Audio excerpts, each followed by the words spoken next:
Skin for your skin, sin for your sin, eyes for your eyes, lips for your lips, skin for your skin, sin for your sin. Feel it now, now, now, now. Think about it later. Feel it now, now, now, now. Think about it later. Feel it now, now, now, now. Think about it later.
Yeah, well, is on stake with me. Jankovic, hopefully we will get exciting round, as I wanted to say before the rest day movie.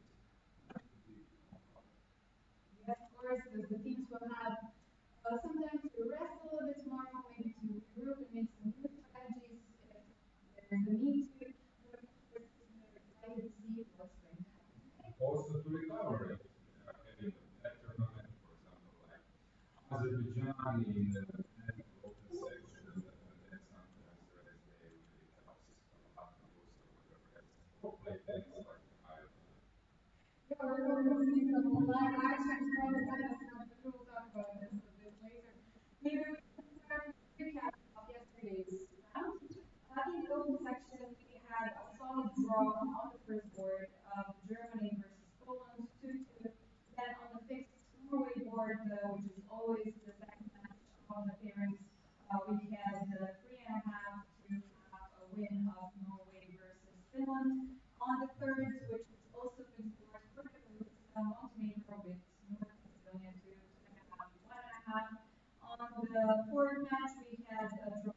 Netherlands and Romania, Armenia beating Israel, and then we had maybe the biggest upset of the round, Croatia beating Azerbaijan 2.5, 1.5. Yeah, biggest maybe team upset, but also very, I would say, memorable win for Croatian chess that Ivan Šarić has managed to win against super solid Teimour Radjabov, who barely lose games, who was playing for a draw in some line which actually doesn't give much to black except draw as a maximum, but Ivan played, as I mentioned, memorable game, and Croatia has managed to score an important victory to win as 14th seed in this event, to win against top seed team. Against the first seed, yes.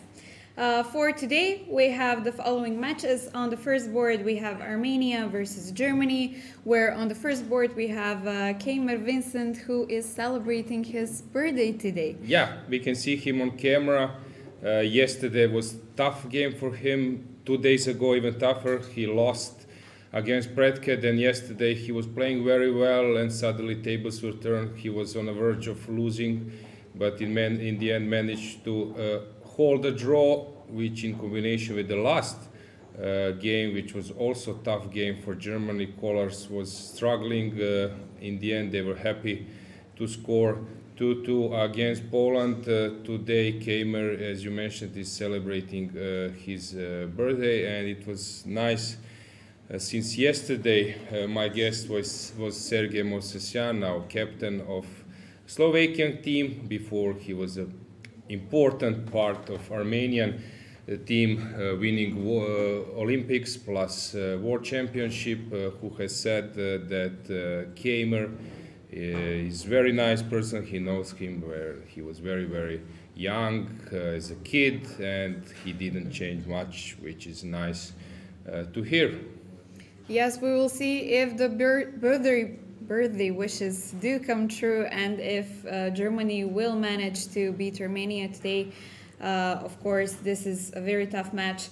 Then on the second fixed board, we have Norway, actually Moldova, having the white pieces on the first board versus Norway. So we have Magnus Carlsen playing once again. He didn't have a single rest day at this tournament, which is really magnificent for the fans as well, to be able to see one of the best, if not the best player. Yeah. Of all when we were waiting for our broadcast to start, Magnus was a bit surprised by the first move of his opponent, Shitso, which was d4, and then Magnus was a little bit thinking how to move on. In the end, played knight f6, and after c4 also thinking a bit what to play next. As I've noticed as well that this team is quite young in combination with experienced players like Iordashescu and Bologan. Victor is here on the third board. You can see him.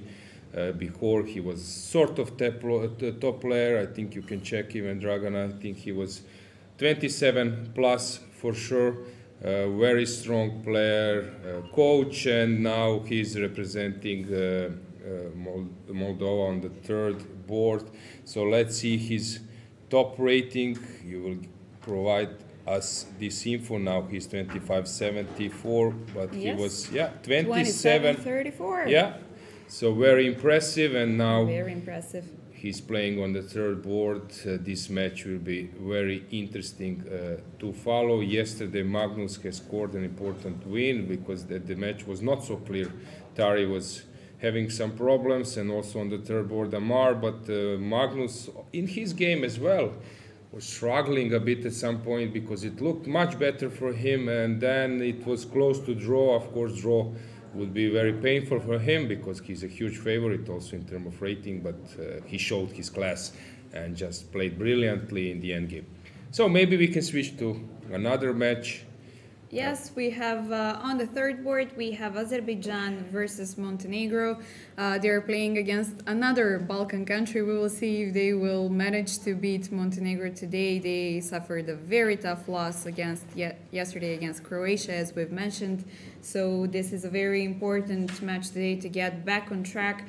And we also have Radjabov resting today. Yeah, I saw him at the hotel terrace for a long, I think he was sitting there for 2 hours at least, so that was of course sign that he is resting today. Mamedyarov is playing against Kadric. Kadric is always playing Kings Indian, so this game will be very interesting to follow. But I wanted to add that we are quite lucky today, since as of course huge interest is of local team, but we are lucky that they are playing against first seed, so we have also on camera top players like Mamedyarov, yes. Mamedov, Abbasov, and Durabeli. You can see him on the last board. Yes, and for Montenegro, just to mention once again, the first board is Kadric Denis, the second board is Djukic Nikola, the third Petrov Nikita, and the fourth board is Drašković Luka, the latest GM in Montenegro. The rest of the matchups are as following. Romania is playing versus Poland. Then we have England versus Greece, Italy versus Netherlands, Serbia versus Croatia, another Balkan matchup, Hungary versus Israel, and so on. Yeah, watch out. Sometimes in Croatia they are not actually feeling so enthusiastic about this Balkan comment, but we will forgive you this time. How about the standings? About the standings, yes, just a second. We have the leading teams as follows. We have a leading group of 3 teams, Germany, Armenia, and Poland, all of them having 7 match points. Then right behind them we have Serbia, Netherlands, Croatia, Romania, England, Italy, and Greece with 6 match points. So of course nothing is decided yet. We still have a lot more to see. But yeah, I just wanted to add that at the moment Serbia is performing very well. Croatia, so Serbia 10th in initial rating, Poland 11, even better. They are on the third place, sharing first. We have Croatia 14th seed, sharing this fourth place as well. Italy as 18th seed is also having the 6 match points, sharing 4th place. Then you have Slovakia with 5 points, but ranked 27 at the beginning, which is a nice result for Sergei Mosesyan and his team. And then we have Azerbaijan struggling as the first seed. France also 7th at the initial rating, but having only 4 points after 4 matches. We can say also that Spain, as 6th seed, is struggling a bit with also 4 points. Norway, okay, because of higher ranking of Magnus, is on 8th place in the initial ranking, but now they are only having 3 match points. Yes, and we can mention a few words about the ladies as well. Yesterday we had some interesting matches too. On the first board we had a solid draw between Azerbaijan and France. On the second board we had Germany beating Hungary 2.5, 1.5. Georgia versus Netherlands ended in a 2-2, also in a draw. Spain lost to Bulgaria with convincing 3-1. Switzerland lost to Romania 3.5 to half. Serbia beat Poland 2.5, 1.5, and so on. So for today, as you can see on the camera, we have Azerbaijan on the first board, again playing versus Germany. This will be a very interesting match. On the camera you can see Mamedyarov Gunay versus Paehtz Elisabeth. On the second we have Fatalieva versus Wagner Dinara. She's back to team, right? Yeah, she's back to team. The third board we have Beidulayeva versus Heinemann Josephine, and on the fourth Mamadova Gulnar versus Klek Anna Maria. Yeah, then comes Armenia against France. We have also Bulgaria against Serbia. Serbia was quite successful yesterday, winning against Poland. Hungary against first seed Georgia. Also, Ukraine is sort of back to top boards. Many interesting matches, guys. You can see camera from the playing hall. Ivan Šarić just went out to resting or to take some water. I see Nisipian on right. You can see that Richard Rapport is approaching the camera on the left. He likes to take a stroll while his opponent is thinking. Badur Jobava has just stood up. I see many faces. Also matches. I see that Croatia women are on camera. The last match in women's section, which you can see here on the left. Macedonian girls as well, playing versus England. Yeah. Right next to them. Typical moment from the playing hall. People are thinking which route to take in the opening, while some others are quite confident in the opening or preparation. Outcome, I see Sargsyan on the right, walking with his hands on back, as well as captain of women team, Grandmaster Zaven Andresyan. Mechedishvili from Georgia just stood up. Shirov. So many top players around. So maybe it's time that we check the moves. Do you agree? Yes. So.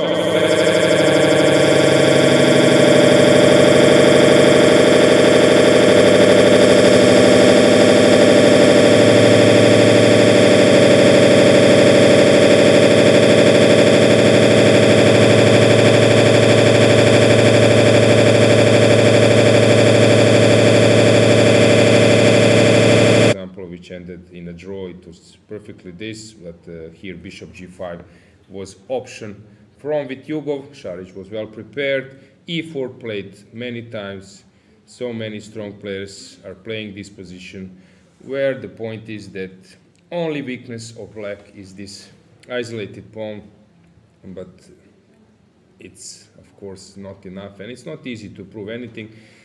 I think that Martirosyan, after yesterday win against Max Rothstein, Armenia versus Israel, plus after his loss against Šarić, just want to be solid and play for small advantage. He's very skillful there in this Petrosian style.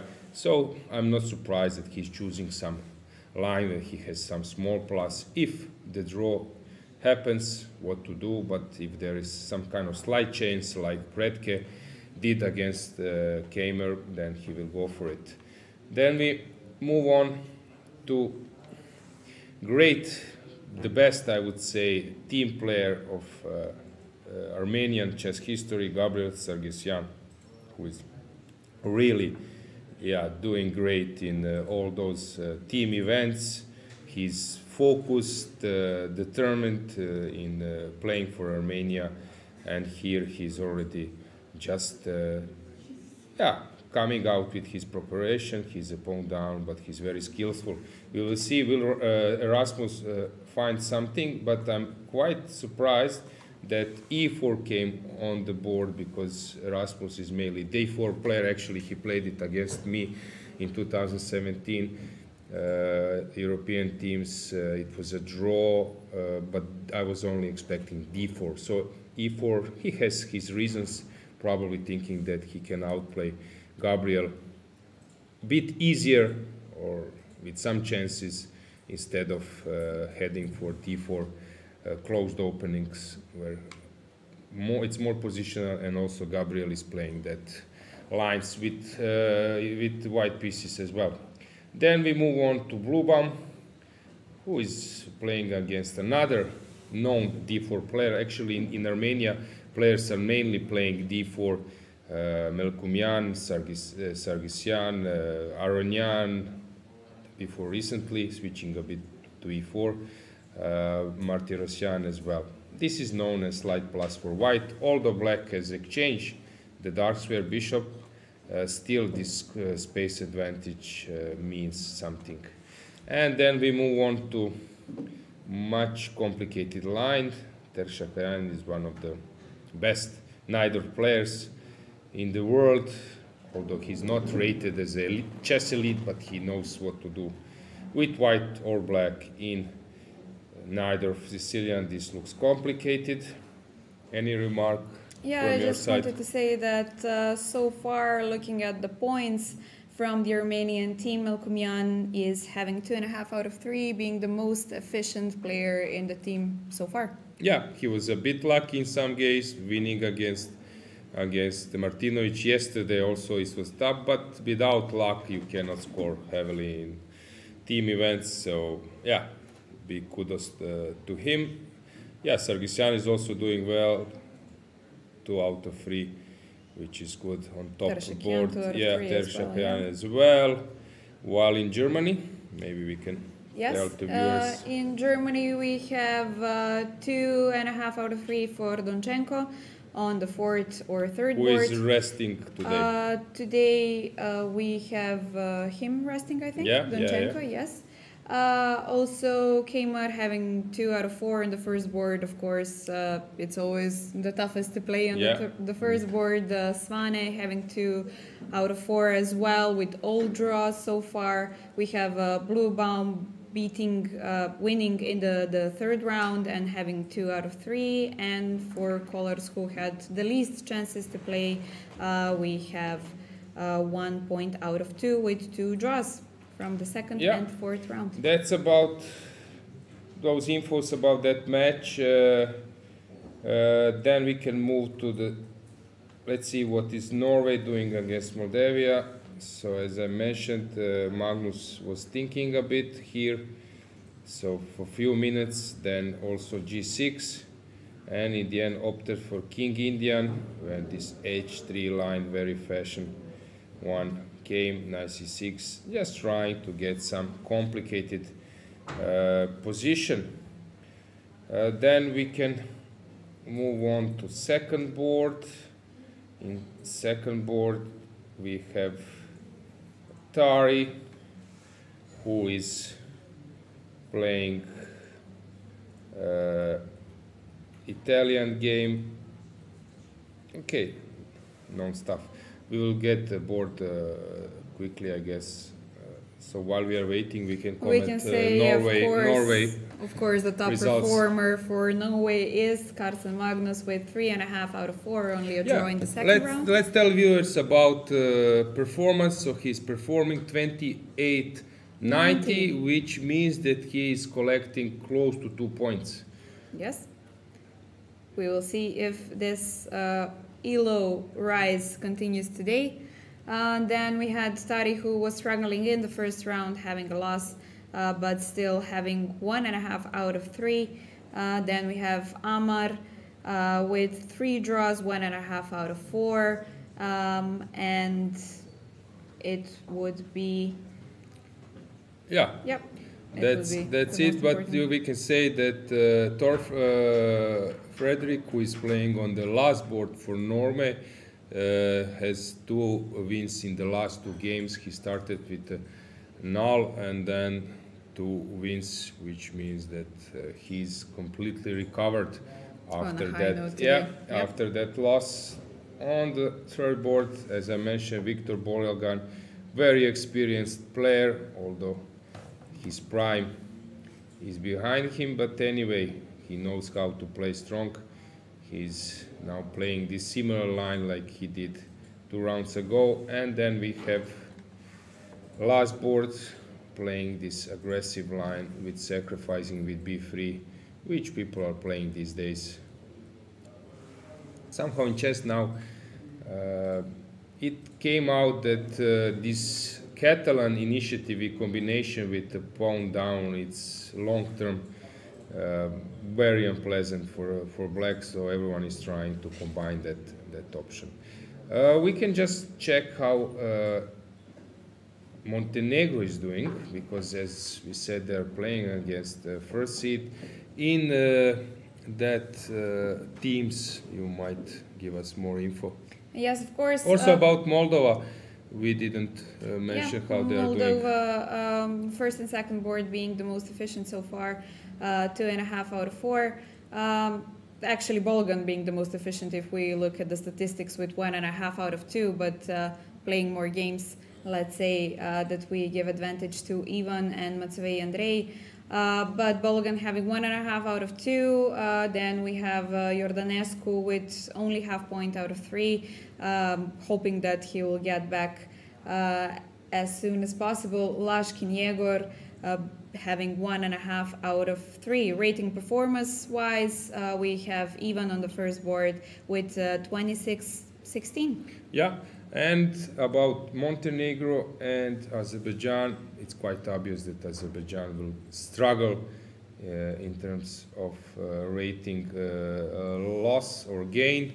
But Montenegro, at the moment, Denis Kadric is performing according to his rating, sort of. Djukic Nikola as well, while Nikita Petrov and Luka Drašković, third and fourth board, they are doing quite well. Yeah. And Azerbaijan team. Azerbaijan, we will look in just a bit. Of course, we know that they are struggling, so Radjabov underperforming, rating performance so far 25-50, 1.5 out of 4, with 3 draws and a tough loss yesterday. Then we had Mamedyarov on the second board with 2 out of 3 and still a rating performance of 2700. Mamedov on the third board, 3 out of 4, 27-2100 performance, which is quite good.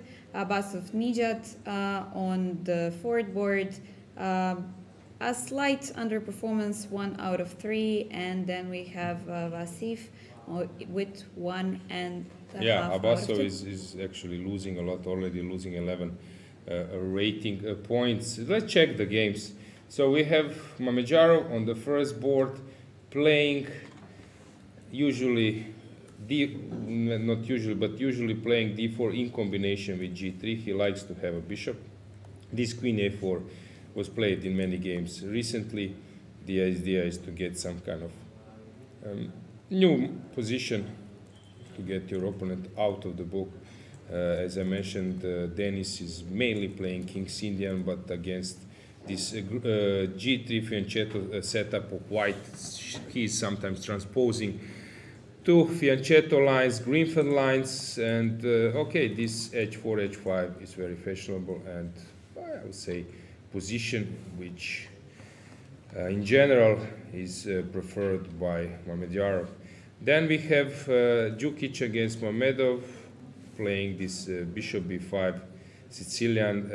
Mamedov is an expert there, so I'm quite curious to see what will happen in his game against Nikola Djukic, who is very solid, very tough to win against him with black. Then we have on the third board, we have Nikita Petrov, who is playing against Nihat Abazov. This is already slightly better position for white, but probably not much. And on the last board, Luka Drašković is playing some complicated Sicilian. So let's go briefly to other games as well. So we have Richard Rapport playing today an important game against Radoslav Wojtaszek. Somehow Rapport is struggling in winning the games. I think he didn't win a single one in Club Cup, and also here we will see will he be able to create anything today against very solid Radek Wojtaszek. Then we have Deak playing against Tesla. Deak is playing more challenging chess these days. and in his games he's always having some chance. And we have Kirill Shevchenko on the third board. Actually, those two players have played in the recent Club Cup when there was important match, Super Chess against Novi Bor, and Mateusz was actually a hero of the team, winning against Shevchenko with black. They played something else, so they played 3 knights, how they call this variation, with bishop c4, knight f6, knight g5. Here he opted for different line, more solid, and we will see how will this go. Nisipianu is playing very interesting, sharp line. You can check also Livio Dieter's results in terms of rating. His career high was also 2700. So there are many players who are top players, who were top players, but now as they're getting a bit older, it's not easy for them to keep up with their rating. I think also in Wikipedia you will get the highest rating, but also you can check it on FIDE website. Dragana, I think he was 2700 for sure. Yeah. 27.7, yes. 27.7, number 15 in the world. Yeah. Dieter is a great player. Then we can switch to England. Here Nikita Vityugov is trying to play some line. Interesting move, queen e4. If black plays f5, then queen can come back and you will always have this eternal hole. On the second board is David Havel playing interesting Sicilian against Mastro Vasilis. Michael Adams is playing this, complicated Rui Lopez. Here this looks slightly better for white, but McShane knows how to play endgames. Jordan van Forest is aggressive, or I would say fighting player, so he will always try to find some chances for a win. Benjamin Bock, a normal position. These are basically positions which look normal. And now I will switch to Croatia against Serbia. We might have a guest later. Hopefully we will get the captain of one of those teams just to share his thoughts about this match. Predke against Šarić. Šarić is in a great shape, but also, Predke has this good approach against Šarić, since if you go to, I would say, open hands fight against Šarić, then you are playing against 2750 player. So Predke is trying to keep the game slow, positional, then not to allow his opponent some aggressive attacking chances. Will Brkić be able to recover after his loss yesterday? He was so close to a draw against Mamedyarov, although with black, which is a tough task. He's playing against Alexis Sarana. They already played before, if I'm not mistaken. I think in Vrnjačka Banja, later we might check that there was a game, Sarana against Brkić, and I think maybe he was winning, or against, you can check in chess results, Brkić, in, let's see how. We will check in a bit. Those games, I think for sure he played either against Sarana or against Predke. Predke. Yeah, he played in the 6th round against Predke, and the it game was a ended in draw. yeah. Brkić was pushing, he was sort of winning in that game. Then we have always inspired Aleksandar Inđić, great tactician, but today he's playing slow game against Martinovic. Martinovic is in good shape, which he showed yesterday. And we have last board, Markus, Bosicic, Markus, they know each other quite well. Robert was playing in Croatian league so many times. So on queen c2 in Svane's game in previous round when bishop landed to e1. Then we have Dinara Wagner, who is back to board, playing some line, which actually looks very promising for white. The idea is to have this nice outpost. Veidulaeva, slightly better for white, but not much is happening. Here we are we have some normal position. Lilith playing against Deiman. This looks good, but normal for both sides. This one is more challenging. Mitra is playing interesting chess. Initiative play, pawn down. This one is still in some opening phase. Savina playing much aggressive line, so d5 played. Okay, this is interesting. This is some superb preparation. The idea is to, so she provoked h4, h6. There is this position without h4, and the pawns are on h2 and h7. And now the idea is just to play this position. For example, you are having initiative, or probably this h4, h6 favors white. Okay, very interesting. Stefanova against Ignatz. Normal position.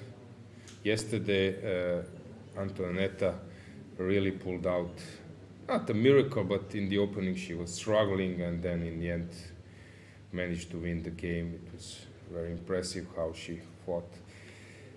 Teodora having a very important win as well for the Serbian match exactly. yesterday, yes. So they are in positive mood, they Yeah. both. Dela Velikic playing Nurgul Salimova. h5 shows the intention of black. Radeva in a good shape, playing with white.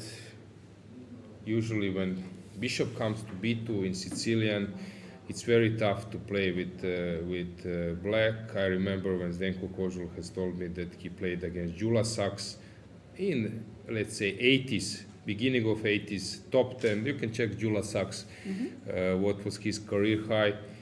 He was around top 10, I think, player, and he was playing one of the most aggressive type of chess in his period, and he would just play bishop on b2 in some sharp Najdorfs and suddenly regroup a bit and then crush you in later fight in Sicilian. And the last board, Tiana Mandoraj playing against Dragana Pejcheva. Here looks slightly better for white, but probably not much. With G, yeah, just with G, and it's Y. It should be GY. Yeah, and with X. Yeah. Okay. Yeah, Something all like fellows. But okay, he passed away, so I think you need to put it in Wikipedia. Okay. You can provide this info later, yes. What else we have? We have Georgia, normal battle. Peak rating 2610. 2610, and the place, and that time that was, I think, enough for like top 15, because only Karpov and maybe Karpov, Korchnoi, and maybe, I don't know, Kasparov were having like more than 2650, and all others were around, around 2600, not more. Lela Yakashvili playing normal, this b3, similar stuff. Solakidu against Buksa, this game we will follow. Yeah, many interesting matches. Lynn Roberts, for example, against Unuk. Sochko against Narva Mai, many interesting games. So maybe we can just switch camera to playing whole camera, just to see a little bit more faces, stroll around a bit through the playing hall, and then we will find a guest. I see Irina Bulmaga on right. I see Joshua David, captain of Georgian team. He was actually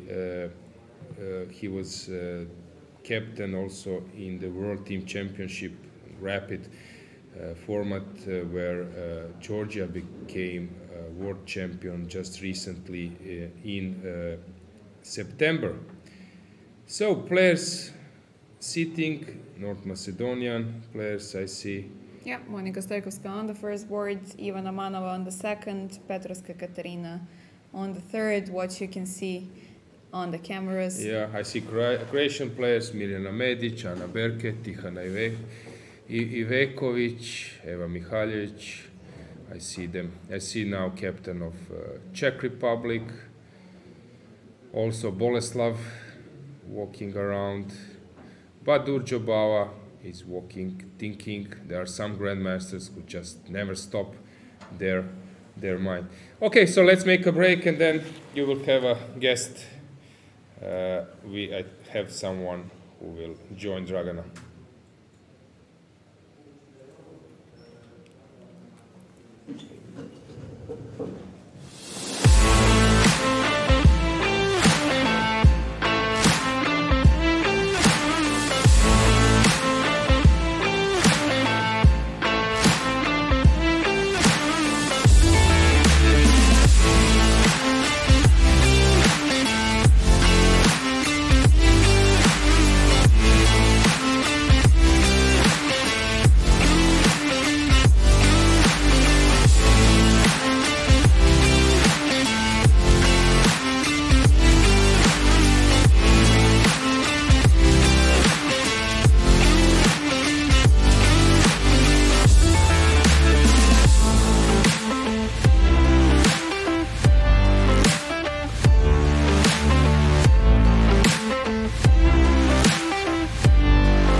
Hi guys, we are back in the studio. Hope you haven't left for that cup of coffee or a cup of tea.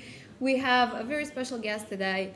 We have international master Melia Salome. Hi Melia, welcome to the studio. Thank you for taking the time to come to the studio. We know that once the players get a free day, you always want to have a rest for sure, and to have so many things to do, maybe to prepare and see some mistakes of the previous round or so on and so on. How does it feel to be in Montenegro? Hello again. So some months ago also we played here European Individual Chess Championship, and I hope that this tournament will be also successful for Georgian players. Tomorrow also we have official rest days, and I think that it will be also important for the players to rest after some 4 or 5 difficult games. Yeah, you've mentioned Petrovac. It was in March, the European Individual Women's Championship. Yes. You had quite a remarkable result back then. You finished with 8 out of 11, sharing the 3rd place. having a win against the reigning champion at that moment, Monica Sochko. Then you beat your teammate who's playing the first board right now, Khotenashvili Bella, a draw against the current champion of Europe, Mary Arabidze. So were you satisfied with that result?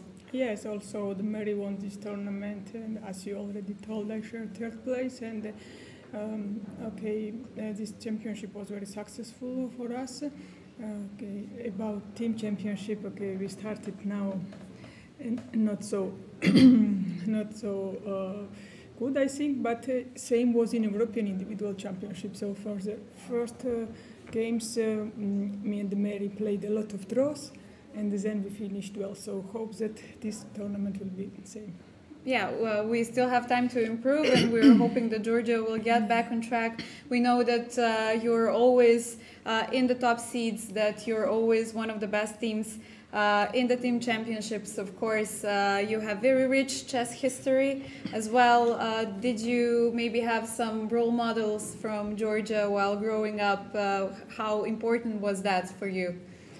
Yes, of course, every time we have higher goals, and we took a lot of times. We took third and second place in the European Team Championship, and we are trying to also win the gold medals. So I hope that after rest day, our games will continue much more.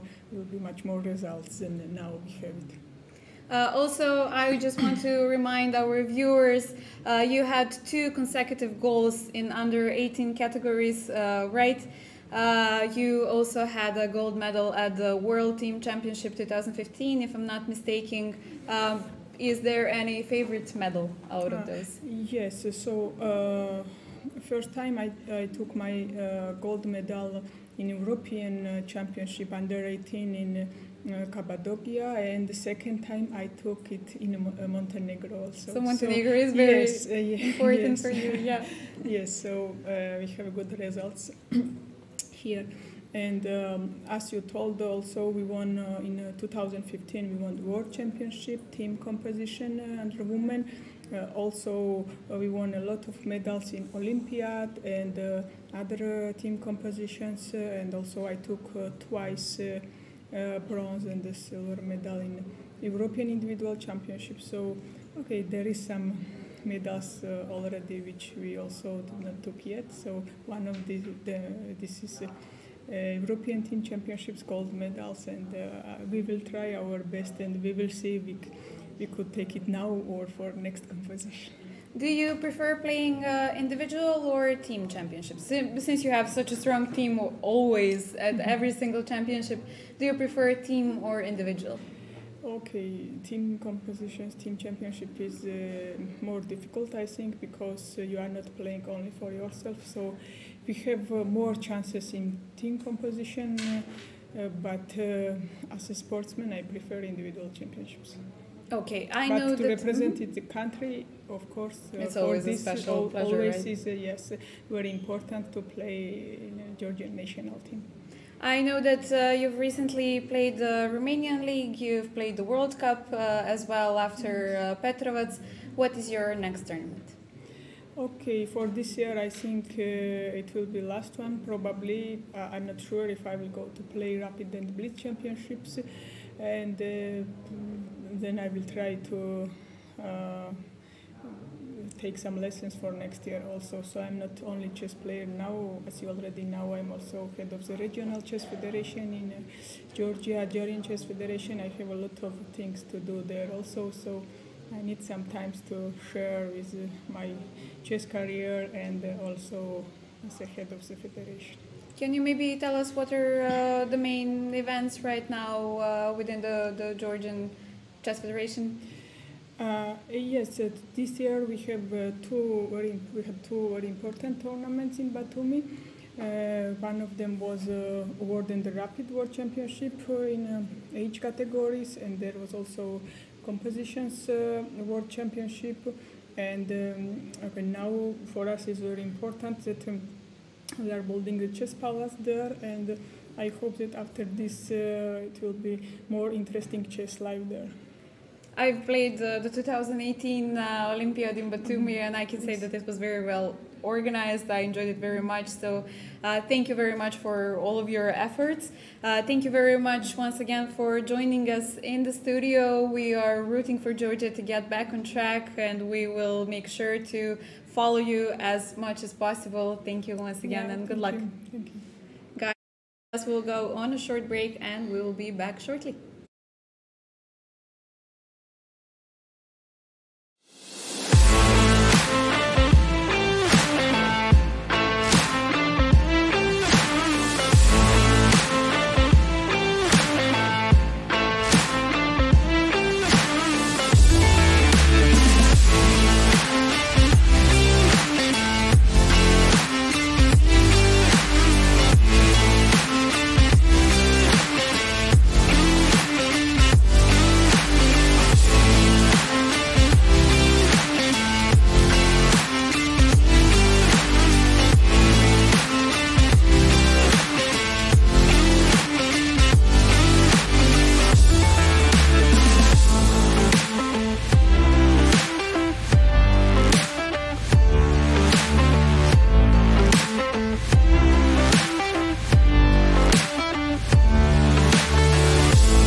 Lips for your lips, skin for your skin, sin for your sin, eyes for your eyes.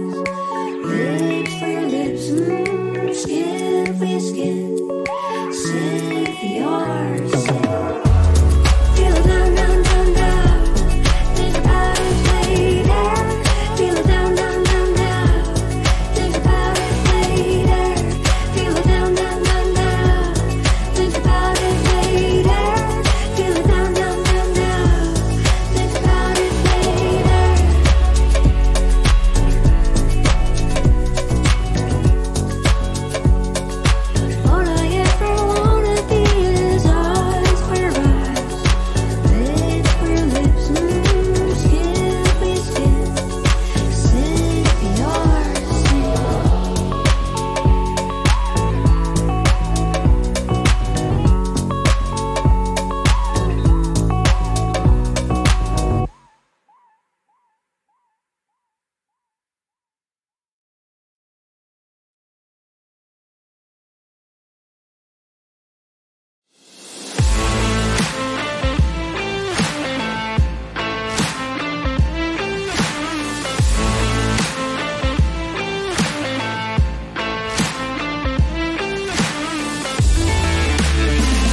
čekaj, ne još.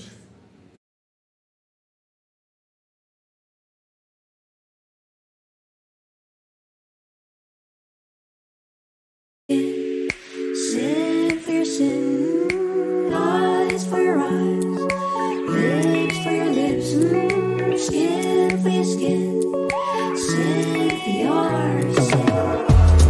Feel it down, down, down, down. Think about it later. Feel it down, down, down, down. Think about it later.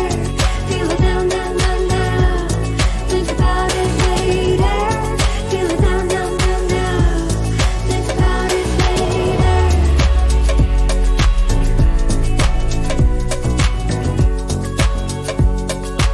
All I ever wanna be is eyes for your eyes, lips for your lips, skin for your skin, sin for your sin.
So we need to smile a bit. Sorry, guys, the guys who are starting to watch the broadcast only now probably don't know why we are laughing. But basically, from the beginning, we were showing moves without the board. So I was thinking, guys, that you might be strong in blindfold chess. So we were doing a test.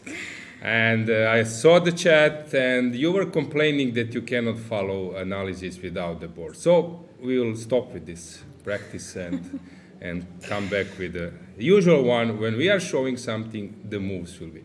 Sorry once again for the inconvenient. I think the word sorry I said, or you like 10 times already. So, and usually when we say we go for a break, that means that we have technical issues, which sometimes are, quite often. I see the chat is booming. So happy to see how active are you in commentating our mistakes. it's reasonable. Yeah. Yeah, it's actually good that you do so, because then we can see what's going on. But of course, once again, we have a 15-minute delay, which means that we will read the comments afterwards. And now we are starting our broadcast again with testing phase. So basically what our technical support is doing now is also testing. Dragana and me, we were actually thinking that we might focus in this event on content, but suddenly I'm learning a lot about IT, so that's something. Yeah, that's big news out of this event. So yeah, I will focus now on cameras, mics, computers. So maybe we can see you behind the scenes. Yeah, in the next exactly. as So well. I'm learning a lot. Actually, I don't have time. I was thinking that we go together for a beer or something, but now I'm just in cables, cameras, heads on. Yeah. No time for that drink. So I think next time you don't need a grandmaster, you need like a technical expert who will sit instead of me here. Yeah, what to do? Actually, I was thinking that I will bring you some new guests, but now I'm quite scared. Yeah, what do you think? Well, unless the viewers agree to try to work on their blindfold skills. Yeah, so E4, C5, knight F3, knight C7, I'm joking, of course. So what did we get? This is something for you? Yeah, for afterwards. Yeah, so we can, guys, tell you more about what's going on here in Budva. So basically we have 2 sunny days and then we have rainy day. Today there is a big party, sort of Bermuda party, right? Traditional European way. day. So this in Montenegro they know how to sing, they know how to have fun. So this evening I think karaoke will be organized in the which hotel? To be honest, I still don't know. But so you are not we'll invited. Okay, I will seems invite like you. I'm not. Yeah. No, I know, but so I will invite you. I will invite you to come. So obviously you are not invited. So it's Hotel Montenegro. No, I'm joking. Yeah. So the main hotel is Hotel Splendid, which is splendid, and it's 5 stars. And then we have 4 stars, right? Yeah, I think that Hotel Montenegro and Hotel Mediterranean are 4 stars hotels. Pretty decent. I've heard that there are a lot of spas and everything, but I still haven't had the chance to visit it. Unfortunately, I haven't had the chance to visit the playing hall a lot during the rounds. Only went twice during these 5 days. So yeah, guys, that can tell you something about how much we have to work on during our breaks. But yeah. Yeah. So as I mentioned, tomorrow is a free day. We have a party tonight, but I believe that I won't party a lot because tomorrow I have a big important match against Sébastien Mazet, captain of French team, who is a great tennis player. We just tested a bit. He's some kind of favorite. Who was in our studio yesterday? Yeah, it will be like Croatia, Brazil in the last World Cup, and you know the outcome. So he's a huge favorite, but we will see. I heard that there will be some kind of tour around maybe Budva, I'm not sure, or also a football match. Yeah, will be very interesting day. And then we'll try to give you some recap of the matches and of the free day as well afterwards. Of course, we will not have the live stream, but we'll try to capture as much as possible. So, is that a chessboard? I'm not sure anymore. Yeah. I'm not sure. So can I click something or? We can try, but. Yes. So. Let's try to press something. Be careful, something might explode. Is it okay? Yeah. It seems like it's okay. Good. Yeah. Oh, the moves are coming. We have a move. That's a good sign. Yeah. So, pawn up, and maybe we can just focus on one position. Yeah, so like it's World Championship match. Let's discuss the position. Okay, now let's do a test. So you start first. Your opinion. then my opinion, and then viewers, we are not turning on engines, then viewers can press the engine and Are you sure at that you home, want yeah. my opinion No, first? we won't, because I saw in chat they made due diligence about your career, so they know everything about you, Dragana. So they are interested to hear your opinion about some chess positions. Okay, yeah. Well, obviously we can see that white is a pawn up, but it would give white a slight advantage, of course.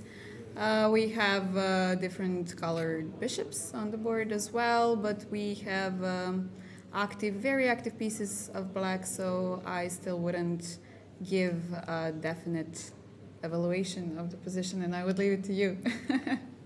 Do you have anything with politics? Because it seems that you could be a very good Politically politician. correct, yeah. You were just you were naming facts and then trying to be politically correct. Okay.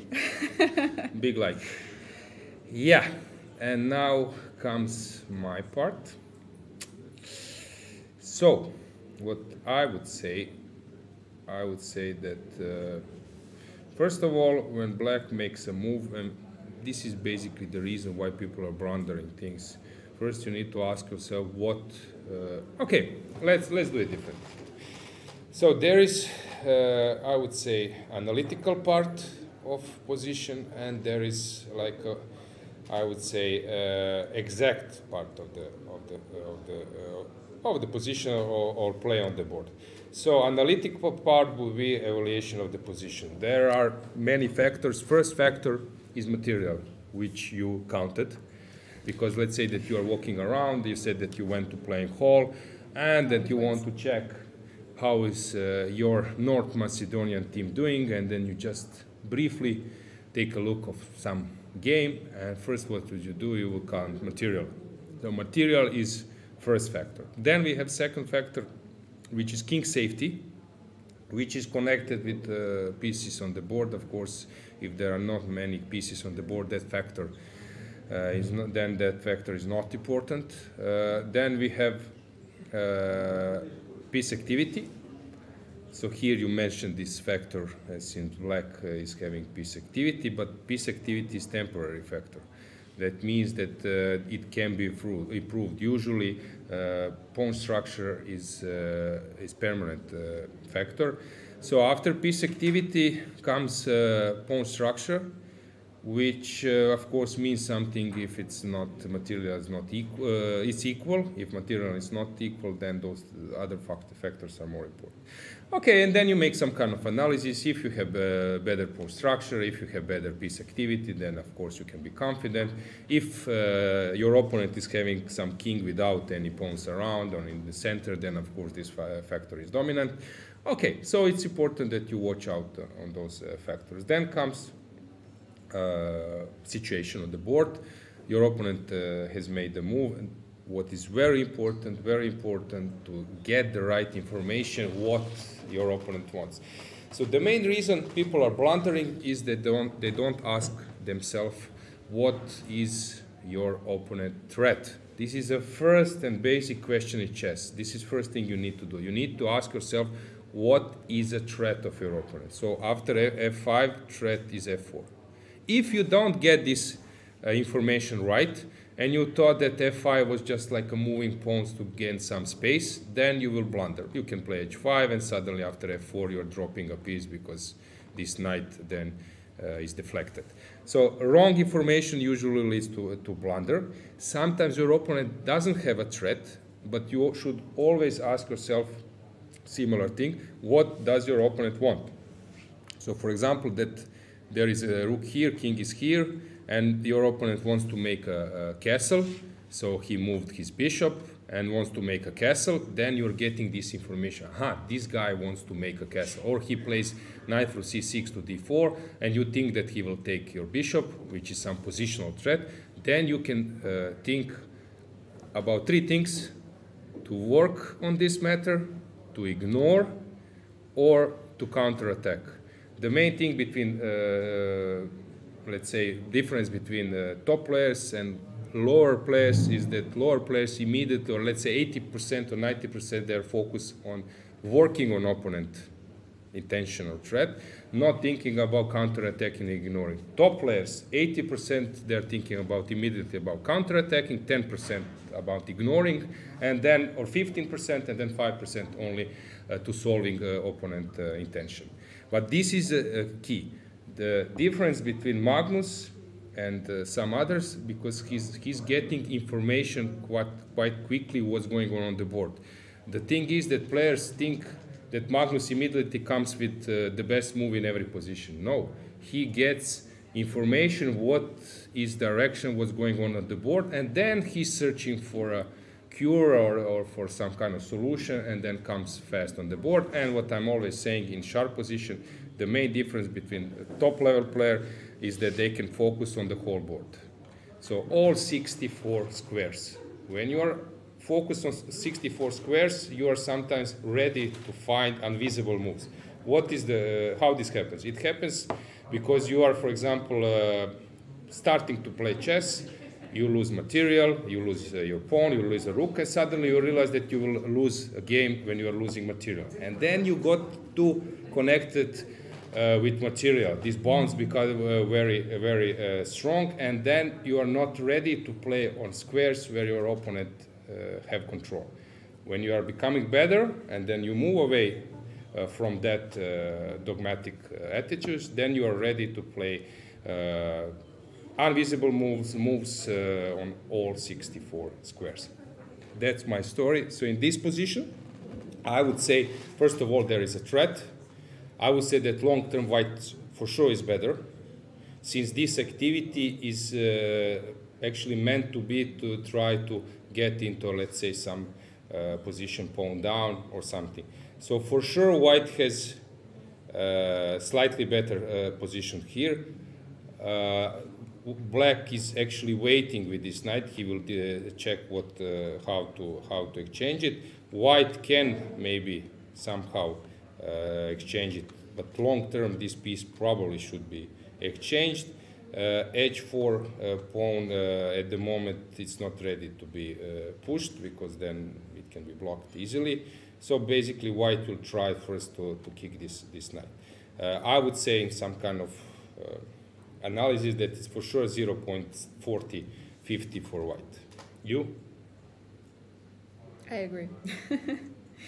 The most political answer. Okay, my right? engine is not so great. Maybe it's giving zeros, but in practical play, regarding what players are feeling by their also body language, I would say that they both think that this is some 0.40. I can be, of course, wrong. If I will be always right, I will sitting there, guys, and you will laugh to another commentator who is speaking in a vein. But I'm not so good, so that's why I'm here. I wouldn't say that. Actually, to be honest, I think that you're a quite well player, even so that you're not active that much anymore in classical chess, but still, guys, you have a great grandmaster with us today and the rest of the days, so be gentle, because we're dealing with a lot of different technical issues and we're trying to solve all of this, but of course your knowledge is not doubtful at all. So thanks, Dragana. I appreciate it a lot. But as I said, I was playing in European teams many times and Olympiad. But I like to be around since, of course, when you stop your career, it's not easy because you played against many players and some of them you know very well. I think I played against Šarić for something like 15 classical, more than 10 classical games for sure. And Brkić maybe even 20. And to be around for me is the way how to I don't know, somehow get over it that you finished your career in sort of ambitious, and that's why I like to be around in top tournaments. So it's always nice to feel this atmosphere. Also the level of stress is much different. Yeah, what can we do? So we can apologize once more. And we can... our sincerest apologies, guys. we're joking around because we don't know what else to do. But of course, you need to know that we are deeply sorry for everything that is and is not in our control. But we are trying our best here. Make sure. Yeah. So technical. Break can mean three things: that we are really heading for a break, that we are drinking at the bar, and there is a technical issue. So we might give you a poll because we are getting those questions to vote. So maybe this would be the best that you decide about voting. We maybe provide you that question later. In the meantime, I think we can find a guest. So we can also have a guest. So that can be a way. Yeah, so we can have a guest. Four options. Yeah, 4 options. So drinking, having guests, going for a real break, and technical problems. Yeah. I think it will be 99% technical problems. Okay, now break and then we have a guest. Yeah. Yeah. So we go to drink. Okay. Stay with us, guys. Be back shortly.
Welcome back, guys. We have another great guest in the studio with us today. We have FIDE Bella Khotenashvili, a great friend of mine. Bella, thank you for joining us today. She's having a rest day today, so don't worry, no cheating measures are taken over here. Bella, how are you feeling, first of all? I'm great. I'm taking some rest, so it's okay. My team is performing well, so...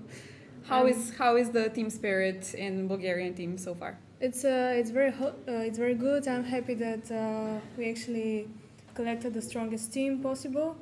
So it's very good. We are very motivated, and I'm happy to be part of it. Yeah, you have Antoaneta Stefanova leading the team. For all of you guys who maybe do not know this information, Antoaneta Stefanova was ex-world champion. So how does this motivate you? Does this play a very important role in your team as well? Of course, it's great when you have a world champion in your team. It's an inspiration. Also, you take example from her, like schedule during the tournament, from her preparation. So it's great. It really helps the team, in my opinion. Yeah, that's great. Bella has some great results on her own in her individual career as well. She has won several medals on the European Youth Championships. Quite recently, we've mentioned this quite a few times in our stream so far. This was the world champion under 20, played in Mexico, where she was leading the tournament until the last round. Unfortunately, ended only with the third place, but this is quite a remarkable result so far, so congratulations for that. I know that you're feeling a bit sore about it, but we know that we can expect many more great results from you as well. About the Bulgarian team, I just want to mention that they've played a wonderful Olympiad 2022 Chennai, finishing in the top 10, taking the 9th place with very young team. You had Nurgul Salimova, Vicky Radeva, you were playing Dragana Peicheva and Gabi, right? Gabi, yes. Yeah. Can you tell us a bit more about that experience? How did it feel? You didn't have Antoaneta Stefanova with you, and you still managed to have this great performance. Yes. First of all, we were the youngest team, I think. And actually, that was our first experience as a team. Mm-hmm.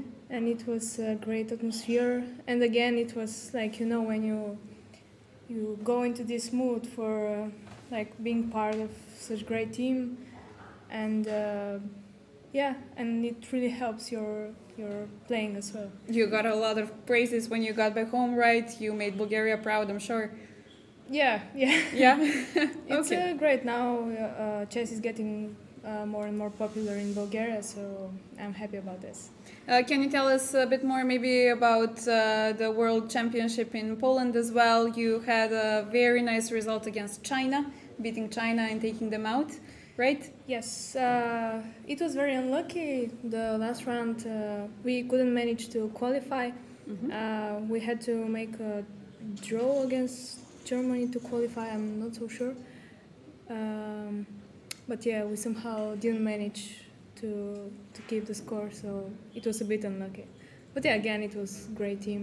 Yeah, I was following. I remember that when I saw that you managed to beat China, it was one of the more lucky days for me, let's say.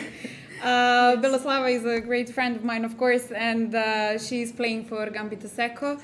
We missed you at this year's European Club Cup, which could have been seen in the team as well. But we missed you because you started studying in the US. Can you tell us how are things over there? US, it's a new beginning for me. How to say? It's different. Mm-hmm. I'm a bit sad that I don't participate in these European events anymore. But it's okay. I like my university. I like my new team. What are you studying right now? Finance. Finance. Oh, okay. Quite important topic for the world, yeah? Yes. Okay, will you have some time off after the tournament to go to Bulgaria to maybe see your family? Yeah, we have before a going back? Thanksgiving break, so I'll go for 1 week, and I'm very happy about this, spending some more time in my home country. Okay, and what will be your next tournament? Do you know so far? My next tournament, I guess, it will be in US, some Panam's Championship. It's a team event between the chess teams in January. So yeah. Who do you have in your team in the US? So we have like 4 grandmasters. We have Luka Budisavljevic, he's from Serbia. We have Mikhail Antipov from Russia, Grigory Oparin, and Harshit Raja. And we have one international master, Josiah, and Begim. Like, they're all very strong, so I'm happy. Any tips maybe for the players who are looking forward to getting some kind of scholarship, chess scholarship for the US, how to maybe acquire that? Okay. For a woman or for... Well, whichever. Okay, like there are plenty of options. I would recommend going there. It's also good for chess, I guess. You can improve there. So, what advice to give? Well, Study hard, play well, and yes, you'll get there. Yeah. Become strong at chess and then go there. Yeah. Okay. That's pretty obvious, right? Okay. Thank you very much. I believe we can switch shortly and have a look what's going on in the playing hall. We're seeing the first match. We're seeing Germany versus Azerbaijan. Paehtz in her deep thoughts on the first board.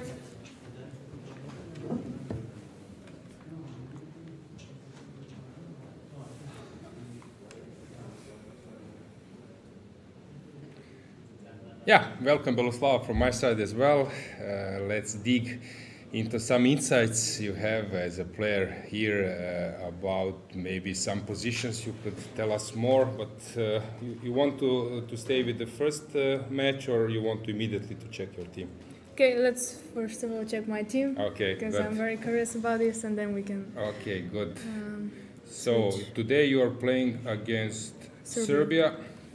Have you played against some Serbian players already? Of course, I've played many tournaments in Serbia, so I know most of them quite well, I would say. Okay, good. So, first board, when was the last moment you checked the game? I guess around here. Okay. And do you think that this fits Antonetta's style, this position? Have you expected something else? Yeah, I saw she chose some rare line, maybe to surprise her opponent.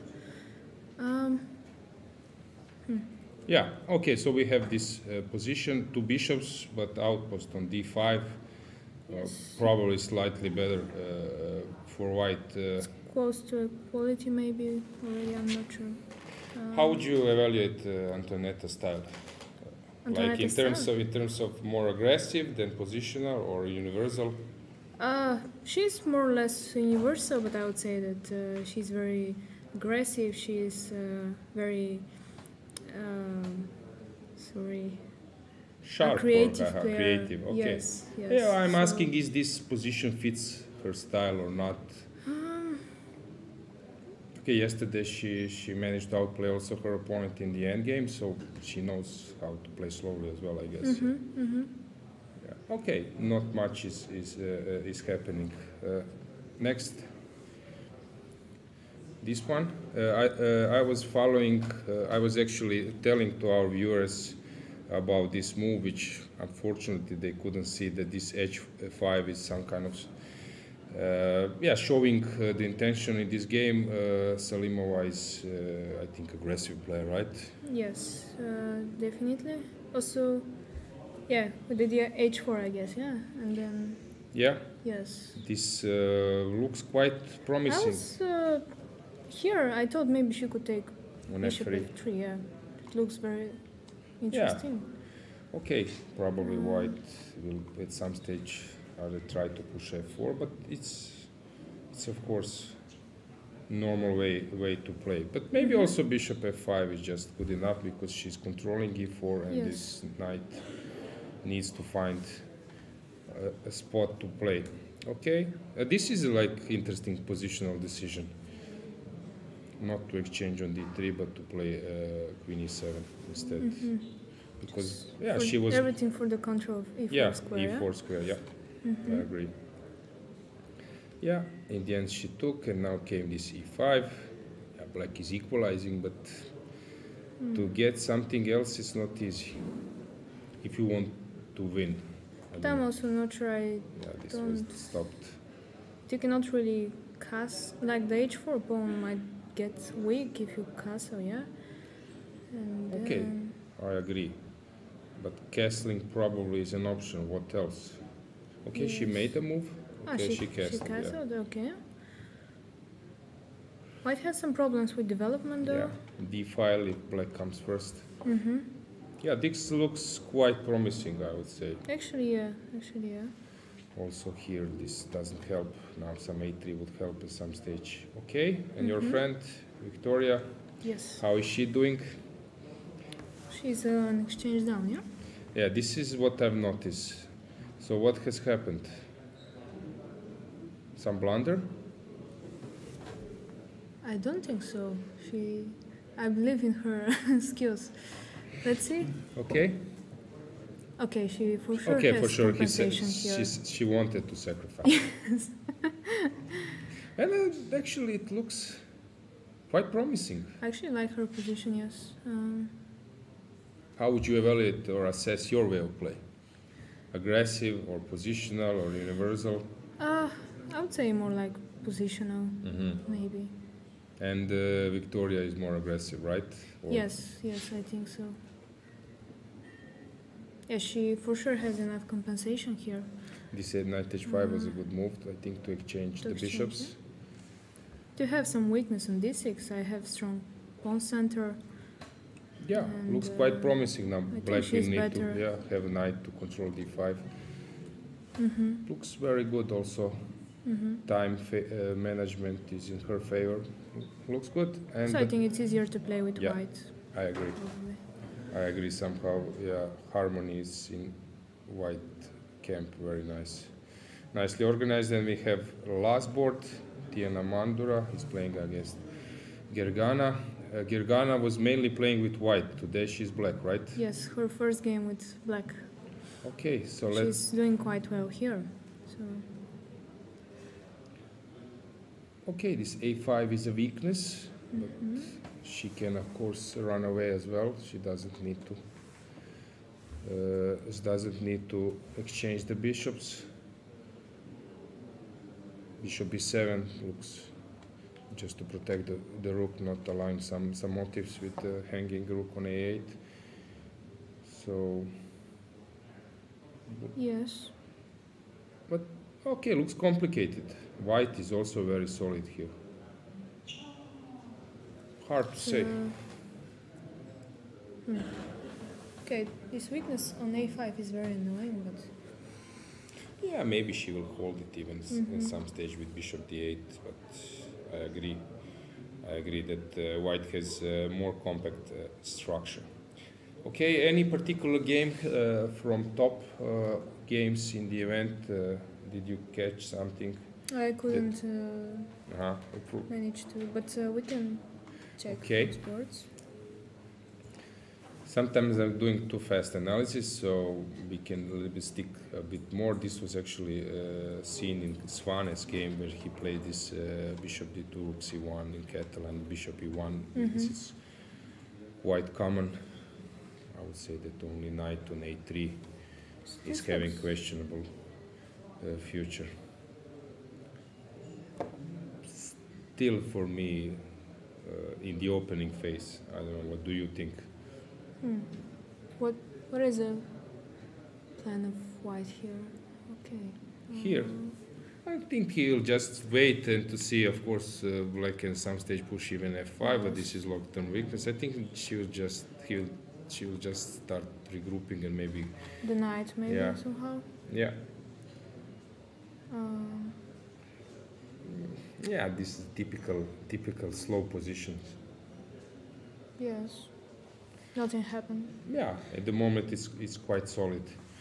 This one is more challenging. Okay. Okay, we have this type of structures in many Catalans, in many even Slav defense. I would always prefer to stay with knight, but of course I understand that some players don't mind having this isolated long-term But the weakness. king is a bit weak, yeah, maybe. Also some rook h5 might come. I agree, you're right.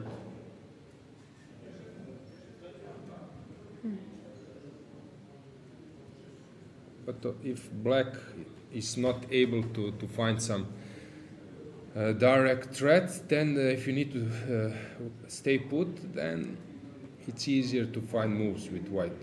This is the thing. White has open file, has some weaknesses. The knight is better than the bishop. Exactly. And the problem is that exchanges favors white in general, which is a useful sign. Okay, here Beidulaeva, this is more challenging since h5 is coming to restrict the knight, and this is known when pawn comes to h5 in Russian or Soviet school. This is known that you are putting a big pressure on the black's position if you manage to place pawns on e5, h5, because then every movement of the pawn is just weakening the structure. So, yeah, complicated battle. Yeah, just European Chess Union president just passed away and greeted us. Yeah, and the last board. Okay. Some Italian, right? Yeah, Italian, but white is first to double on the F file. Yes. Rook F6 coming or not? Probably not yet. Knight G5 is just catching the queen. But the knight on C3 is a bit misplaced. I agree. Tough positions, right? Really tough. Yeah, really hard to say. In general, do you follow the games when you're not playing? Let's say that, or let's say if you are playing, do you go through all the games after the round? Yes, for sure, especially the first boards. Maybe not every game, but I check usually. Okay, what else do you follow in general? Do you follow top tournaments? Yes. I just don't like watching these online events. They are for me just pointless. But in general, I follow the strong events. Okay, so traditional approach. Yes. Yeah, I don't know. Its position, it's complicated. All those, it's hard to comment when there is no direct assault in many games. So yeah, this one. I like to play this type of chess, but still it can be unclear. Even with the idea, if you take, then I just shut the C file. I don't know. It's so many games to follow. Maybe we can just switch to men's section. Okay, sure. Yeah. Which games you like to follow? Which player is interesting to follow his games? Magnus for sure. Yeah, let's check Magnus, of course. So let's find Magnus. Where is he? I think, yeah, he's here. Playing against Moldavian Grandmaster. I was also commenting that he was a bit surprised with 1d4, but then opted for King's Indian, which is a nice way to fight for a win, but it's also quite risky. What's your opinion here?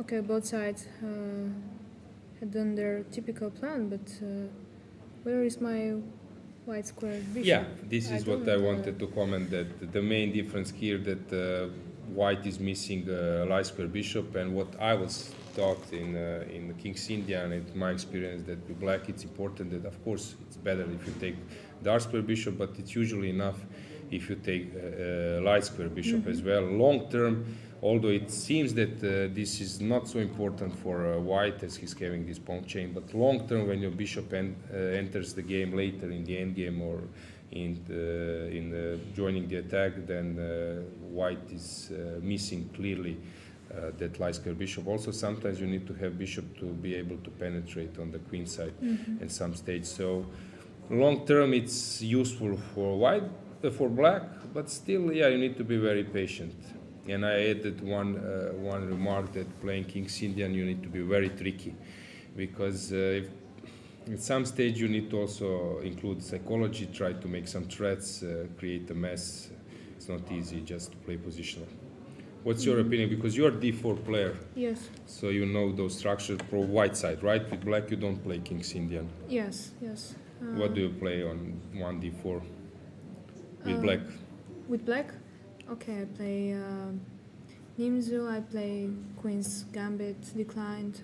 Okay, positional, as you said, positional, yes, positional yes. style. Yes. Yeah. But it's interesting, you said that your style is positional, but your games in World Junior and in Poland, actually I was following them, you played some super sharp games. Also here, it was not positional at all. So you are not actually playing according to your style. Trying to switch, you know, because I'm getting bored of my playing style. So switching in 2 world championships and European teams, okay, brave enough. Usually people do this in rapid or in open tournaments, but yeah. Any other comment from your side? About this position? Or in general about the tournament? Still, because you're a bit suffering in this event, but your team is doing well, yes. I'm pretty sure that for you it's very important that you keep up with some kind of high spirit, just to be important part of your team later in the event. As long as the team is doing great, I'm also happy. I'm taking a bit of too much rest, but. And today, tomorrow is a rest day. Yes. Yeah. Okay, but you could prepare a song for this karaoke party which we are having this evening, just to repeat it. Yeah. Okay, so Belaslava, thanks for joining us. Hopefully we'll see you once again here as a game winner, or maybe even like a team winner. Good luck to Bulgaria and in your next tournaments. Thanks for the invitation. Yeah, guys, so we will move on. Let's see the cameras from the playing hall, what's going on, and we can make a break, and we are coming back soon.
Hi guys, welcome back from the break. We have another very important guest with us in the studio, Grandmaster Zurab Azmepurashvili. Mr. Zurab, welcome to the studio.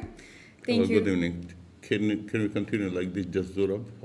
Okay. Okay. We're already friends, no need to. Yeah, no problem. Mr. Azmepurashvili is the president of ECU, as I'm sure you are well aware of. First of all, I have to ask you, how are you, what are your opinions on the organization over here? Are you satisfied?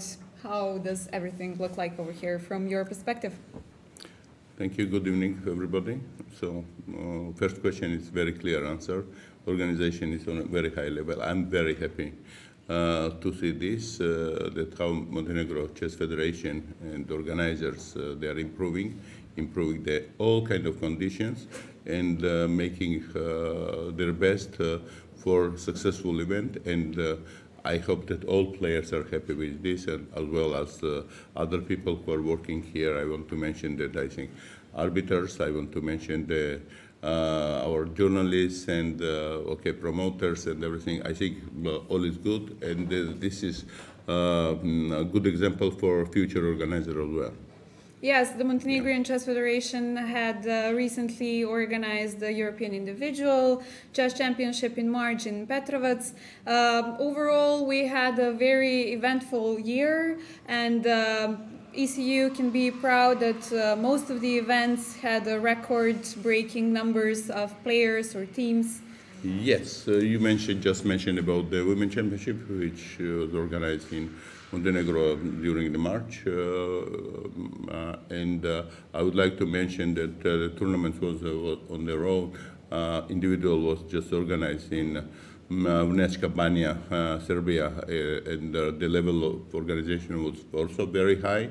And I can tell you that we are coming back from the COVID period because the new number of the participants are breaking the records, and of course all kind of events, including the all top our events, were organized very well. Just recently, 1 month ago, we finished the tournament in Albania, which was also a record number of the teams participation, and not only, but I think ECU first time in the history reached the level about 100,000 unique viewers per day. Of course, this is somehow connected with the participation of the world best player and #1 and 5-time world champion Magnus Carlsen, who 1 month ago he was just in Albania. Today he's in Montenegro, and he's really promoting European chess. I can tell you that yesterday he has a fantastic photo which is just published with around the 50 kids of Montenegro, yes, and this is very good that our future kids and they are witnessing that world #1 is next to them. Do you think that you've just mentioned Magnus, and I want to ask you this about, do you think that having a European world champion is helping, of course, the European chess overall, and Absolutely. the upcoming generations having their role model closer to them? In my official speech, normally I don't like to mention about the players because it's a sensitive issue.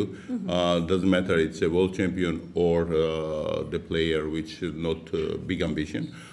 But about Magnus, I'm mentioning everywhere where I can say this, that ECU is very thankful that he is playing because of him, at least we can say like this, 30–40% we are getting more people who are interested about our tournaments, and of course somehow we have to appreciate this, and otherwise to say thank you is, I think, best way. And I believe that Magnus also understands that ECU always will do everything possible, that his participation will be unique in our tournament. Yeah. Okay, I wanted to ask you as well about this tournament. We had a small inconvenience with one of the players and the arbiters. We will not mention any names, but we want to see what's going on over there, if you can give us a little bit more info. To say the truth, I cannot give the special information because first of all it's a personal data protection.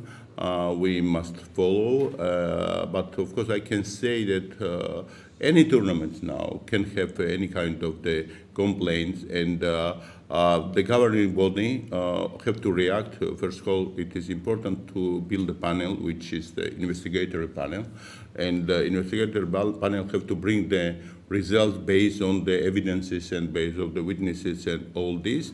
I can just simply say here that our investigator panel did not see anything wrongdoing here. That's why the tournament continues, and we are happy with this. Okay. Okay, of course, we have another, let's say, burning question. For the following year, we have one of the European Championships in Israel with the calendar. Can you tell us what's going to happen with this tournament and how is the situation with this topic? First of all, I would like to say that the Israeli Federation did their best, absolutely, to hold the event in Jerusalem, and I very much appreciate this, and I would like once again express my gratitude to Israeli Chess Federation. Second, I would like again to mention that what happened 7th of October, it's touched our hearts, and I would like once again express my deepest condolences to all people who died. How the situation now is going in Israel, nobody can predict anything, and of course I'm in touch with Israeli Chess Federation because you have their own calendar, and we cannot be dependent on the situation. We have to continue our life. I believe that will be normal negotiation, that Israel will never lose the right, but maybe the best situation will be that they will organize the championship in the coming years when the situation will be more stable. Yes, unless they have a full guarantee that the war will finish, but this nobody, again, I repeat that nobody can predict. So we are working with the potential organizer as well as Israeli Federation, because they have a right to organize it. Nobody take their right, and just what I mentioned, it's maximum what we can do to protect our events and to protect that Israeli Chess Federation will organize European Championship for sure. We don't know it will be in 24, in 25, but this is a matter of the discussion. Yes, once again, our condolences to all of the Israeli and the Palestinian people who are suffering from this horrible situation. I wanted to ask you a little bit more about some other projects that are going on currently in the ECU, maybe about the Trainers Commission. This is something new, and we hope to get Mr. Ivan Sokolov as well in the studio. I hope, because he's doing, of course, his job here, and he is a captain, and he has to care about the Romanian team. But it will be good also that he will be in the studio for 10-15 minutes to speak better, because he understands all what he has done. And first time, I think it was in the not only ECU history, but also FIDE history generally, that was create a syllabus for training, and for two groups of the training. We opened the participation bid. Beside this, we of course offer to all European federations 2 places for free for students for this seminar, where our top grandmasters, European top grandmasters, they will give these lectures. Now, very soon the program will start. The program will start in November and will continue until April. It takes, I think, 48 full hours for our students. Already, I think we have more than 100 people who register. People beside what we give to the federation, which is a big success for ECU, because this project, how I see, it's interesting not only from chess side, but also from the financial side, which is for us very important for ECU, is that we are investing in the project, and we are not losing money, but we are even balancing the situation. This is very important. We are ready to lose money, to say the truth, because this is very important project, but if you are not losing money, it's even better, yes. Okay. Of course, you are rooting for Georgia as This is Georgian, of course, at this tournament. Any other favorites, maybe? No, not the best tournament for Georgian teams, unfortunately. But still time but it's to happening, recover. not all the time they can be in the top. Because what I want to say, beside all this, now today, for example, we can find 10 years ago was completely different situation. 10 years ago, we can just have 10 teams who are fighting between them, and we cannot predict the, let's say, result when they play with each other. But with the others, we can predict, okay, now team A is playing with team D, it's clear that team A will win. Today is not like this. And I'm happy with this because it looks like this in every country, chess is becoming very popular and growing up. When it's growing up, it means that our teams are growing up also more. I can tell in the men's section, for example, there are already 30 teams that when they are meeting each other, you cannot, number one with number 30, you can predict the result in advance. About women's section, it's about 20 teams. This is very important for us. And today, that's why we have, we call it surprises, but for me, it's not anymore surprises. By the way, your colleague here and my colleague also in the board, Mr. Jankovic, would be very happy that yesterday they beat one of the leading team of the world. And for Croatia, it was a big success yesterday. This is a situation, today's situation, and we have to be happy with this. The beauty of the tournaments nowadays, yes. Yeah. Zurab, thank you very much for your interview and for your time. Guys, stay with us. We will continue with some analysis with Mr. Radjabov. Maybe we can have a quick look at the playing hall before we switch. Yes? Thank you.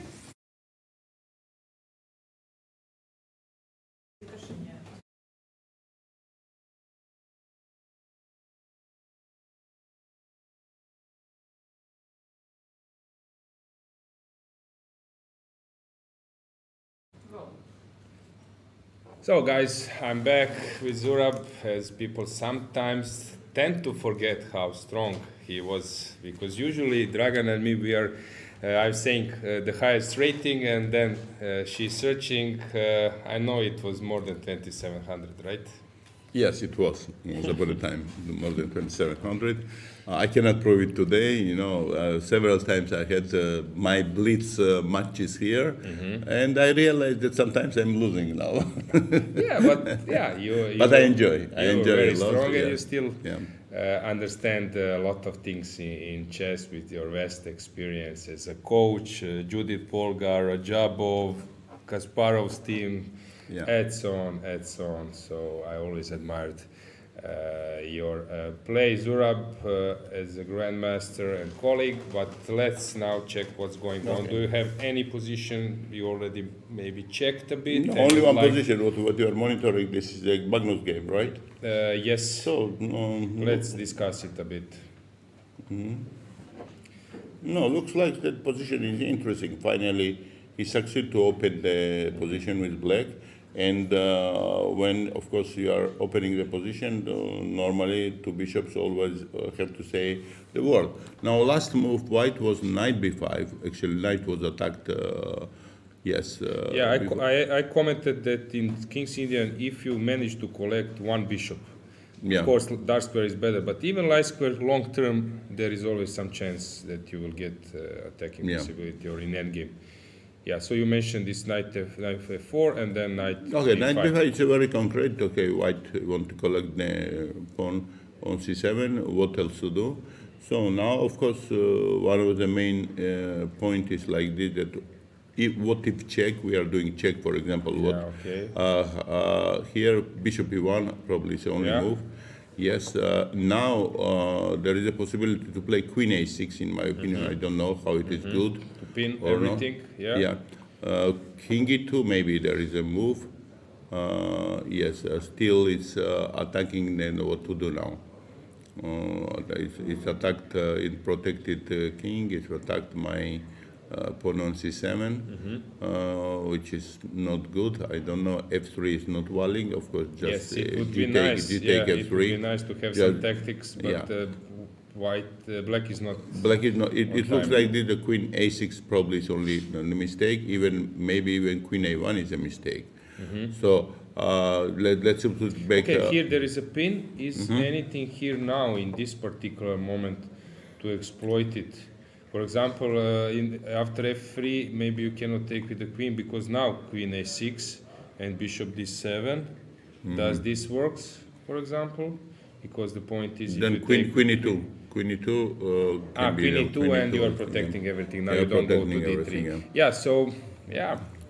No, bishop e1. Maybe this is a really interesting position where we have to find some tactical solution.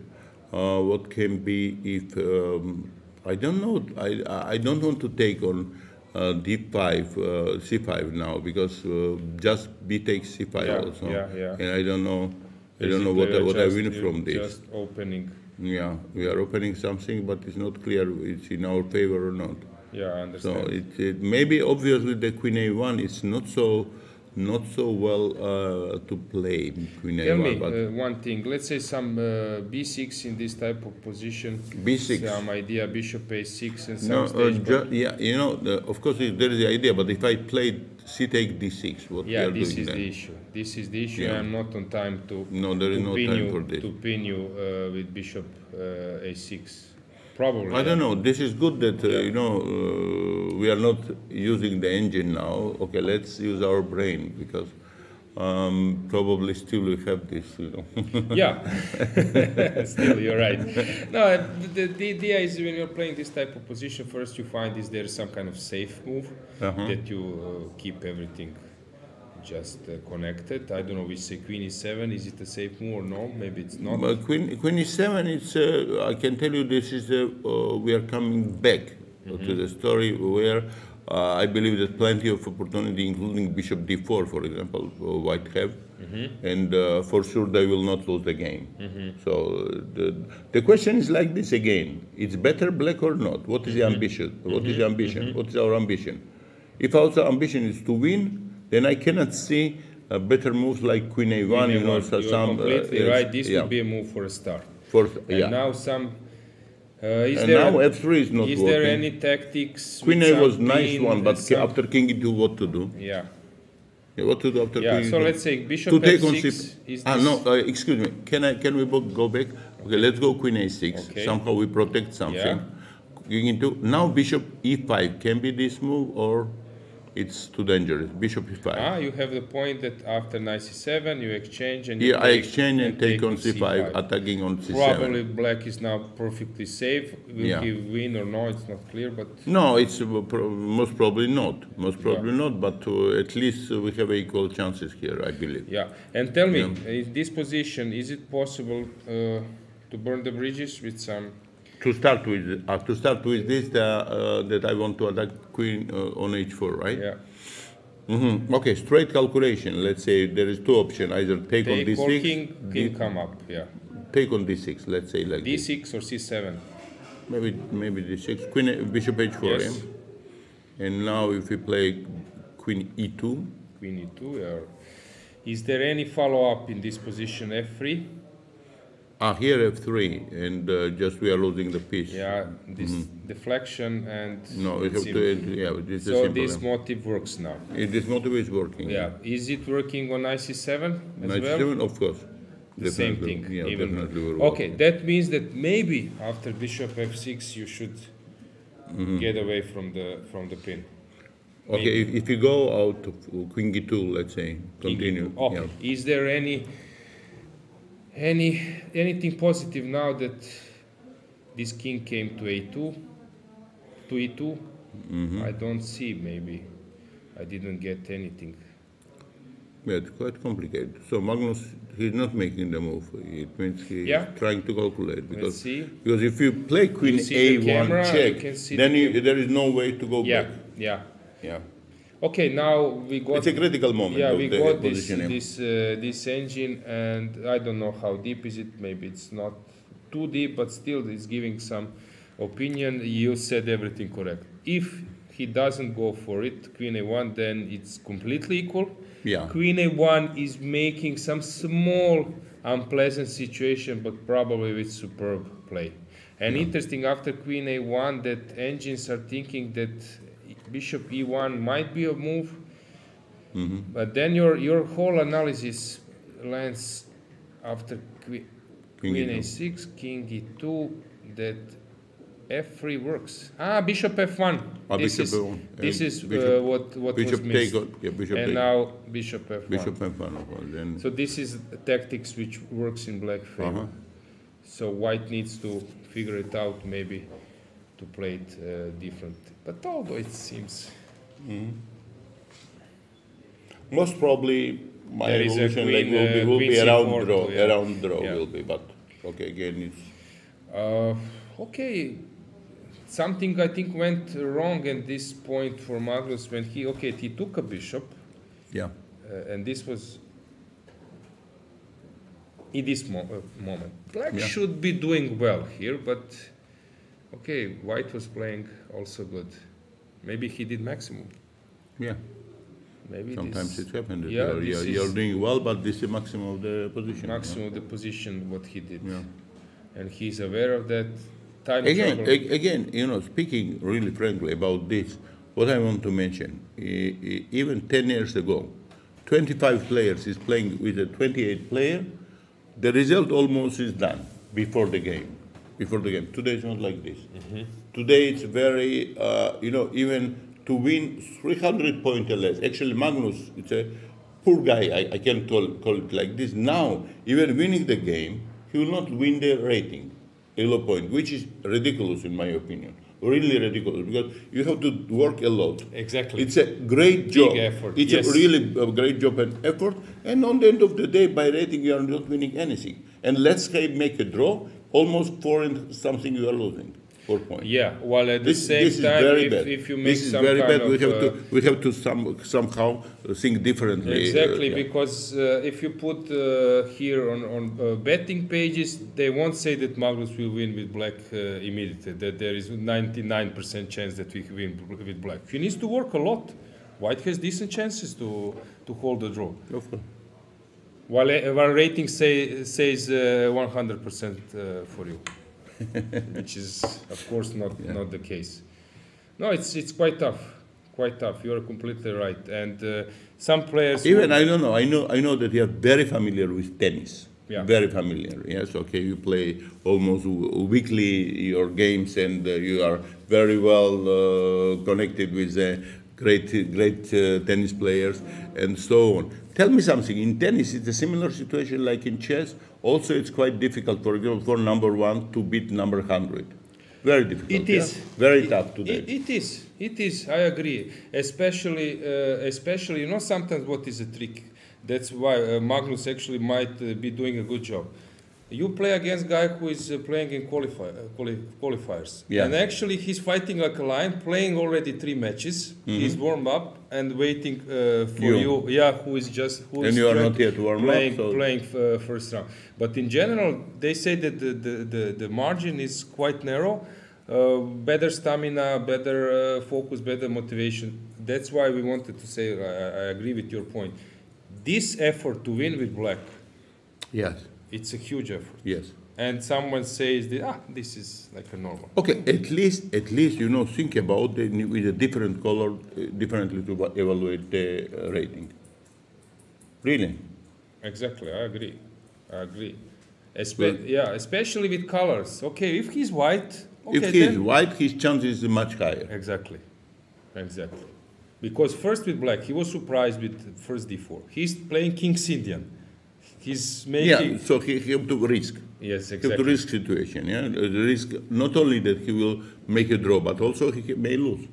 Yeah, in tennis you don't have this. We draw are and they witnessing can just wait, recently in Qatar that he lost 2 games. Actually, he lost 3 games because last game he was also losing, and with black.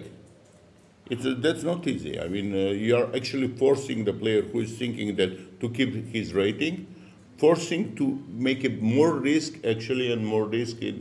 means that you might lose, and then you need to win like so many games to recover the Yes. rating. No, today he was 3.5 out of 4. He's not winning any rating. It's not normal. 1 point. I think he's on +1 something. +1? Yeah. Sure. 1 rating. Maybe even not. Yeah. No, I fully agree with you. You of course, some mathematics is needed, but also you, as you said, you need to get all those factors in deciding what is rating gain.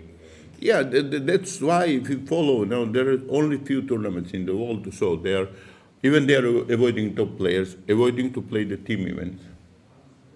Many of them, you can see, even here. Avoiding to play, they don't avoid Club Cup because Club somehow it's well connecting with sponsors. Open tournaments, very few open tournaments in the world that top players are playing because the risk to lose the rating is very high. You know, and I was thinking while you were speaking, and let's say that we have the same rating difference, like 350 rating points, let's say. If black is 2,500 player playing against 2,150 player, you don't mind being black. No. Exactly, because this is different again. Yes, but this level, when we are speaking about 25 we are talking about Grandmaster. Grandmaster, it's the highest title in chess. Exactly. It's a 25 Grandmaster or 27 Grandmaster, they are Grandmasters. Yeah, you're right. Just is very narrow to understand where is a golden whatever this border. But of course, when we are talking about 2,100 player or 1,700 players, so on, then we are talking almost on the amateur level. Yeah, and then there is understandable that 350 difference should favor, of course, that this Grandmaster can win against. Listen, if I want to win the rating, for example, with my rating 2,600, I prefer to play with 2,200, each time to win 0.5. 10 games, it's 5 points. I won. Then, okay, if you play 26 player with 28, your chances to win rating is very low. Most probably will lose. So there is not pure mathematics how it's done today. Exactly. Okay. We need to praise Magnus that he's playing all the games and. So still thinking, yeah. Yeah. Or he made Queen A1. I think he made the move. He made Queen A1, King E2 was played. And it's even not. It's also a good move. It's also a good move, yeah. Zura, when we are speaking about decision-making process, you are top GM, I'm Grandmaster. I see this as some kind of real skill. When you see that he will find some way, at least to put some problem. This is really admirable, because this is tough situation. Maybe people behind the engines are not 100% sure how tough now this situation is. He can go different way. He can push F3. He can go Queen A6, Queen H1. Queen H1, Queen F3, yeah? Just blocking the situation. Then you have to come back on B1. I take. Oh, it's very complicated. I cannot predict now the result. But very strange that to me Bishop E1 was looking more logical, but maybe Queen. Here, black have a draw if they want. Simple check on A2, yes? Yes. Or not? Or you go King F3. Can you make King F3? Maybe, but G5 will come, H5. King F3 is a little bit dangerous. Yeah, maybe he will. I wanted to ask you something different. Okay, Dragana did a great job by asking you some important questions. Viewers. Yes, I appreciate very much also Dragana. It's a good question. To hear, but I wanted to ask the role of captain, because here we have really respectful names. Ivan Sokolov, you mentioned together, Sergei Movsesyan, Luke Van Veli, even other teams. I'm now forgetting all the names. So really top players are around. Somehow FIDE make them roll, okay, not to interfere the game, which is also understandable. But in ECU is a bit flexible. Do you think that this role of captain with that type of players shouldn't be just that they bring coffee and snacks and so on? Yeah. Yes, it is absolutely ridiculous. Then you don't call captain, you call waiter. No, I mean really. Okay, what if role of captain is like this only to bring the coffee when player is asking? Really don't need. Then why you are spending so much money? Then you take the trainer, just normal trainer who is preparing you before the game, and that's all. When you have a captain is somehow member of the team. Member of the team should have some role. Again, here, of course, we should be far away, stay far away, that captain can give some kind of signal about the move. But he have to be in the process of the decision making. Yeah. So, now, can he advise his player to offer draw or not? It's interesting, because if captain see, for example, that captain see 4 games, he's playing 4 games during the game, correct? Not only one game he's playing. Exactly. He see that this position even is better for his player. He feels that for a team will be better if he will make a draw. He will offer draw. So, in my opinion, he can advise this. It doesn't mean that opponent will accept again, but the player, teammate must accept. And this will be role of the captain. Captain have to be more higher, to say the truth, than player about decisions. I understand your point. Yeah. Now, and again, the same is accept or not draw. The players themselves cannot accept the draw or cannot offer draw without captain. And it was like this. The role was like this. The player, if he want to make a draw, he was asking the captain, but in front of the arbiter. We understand this.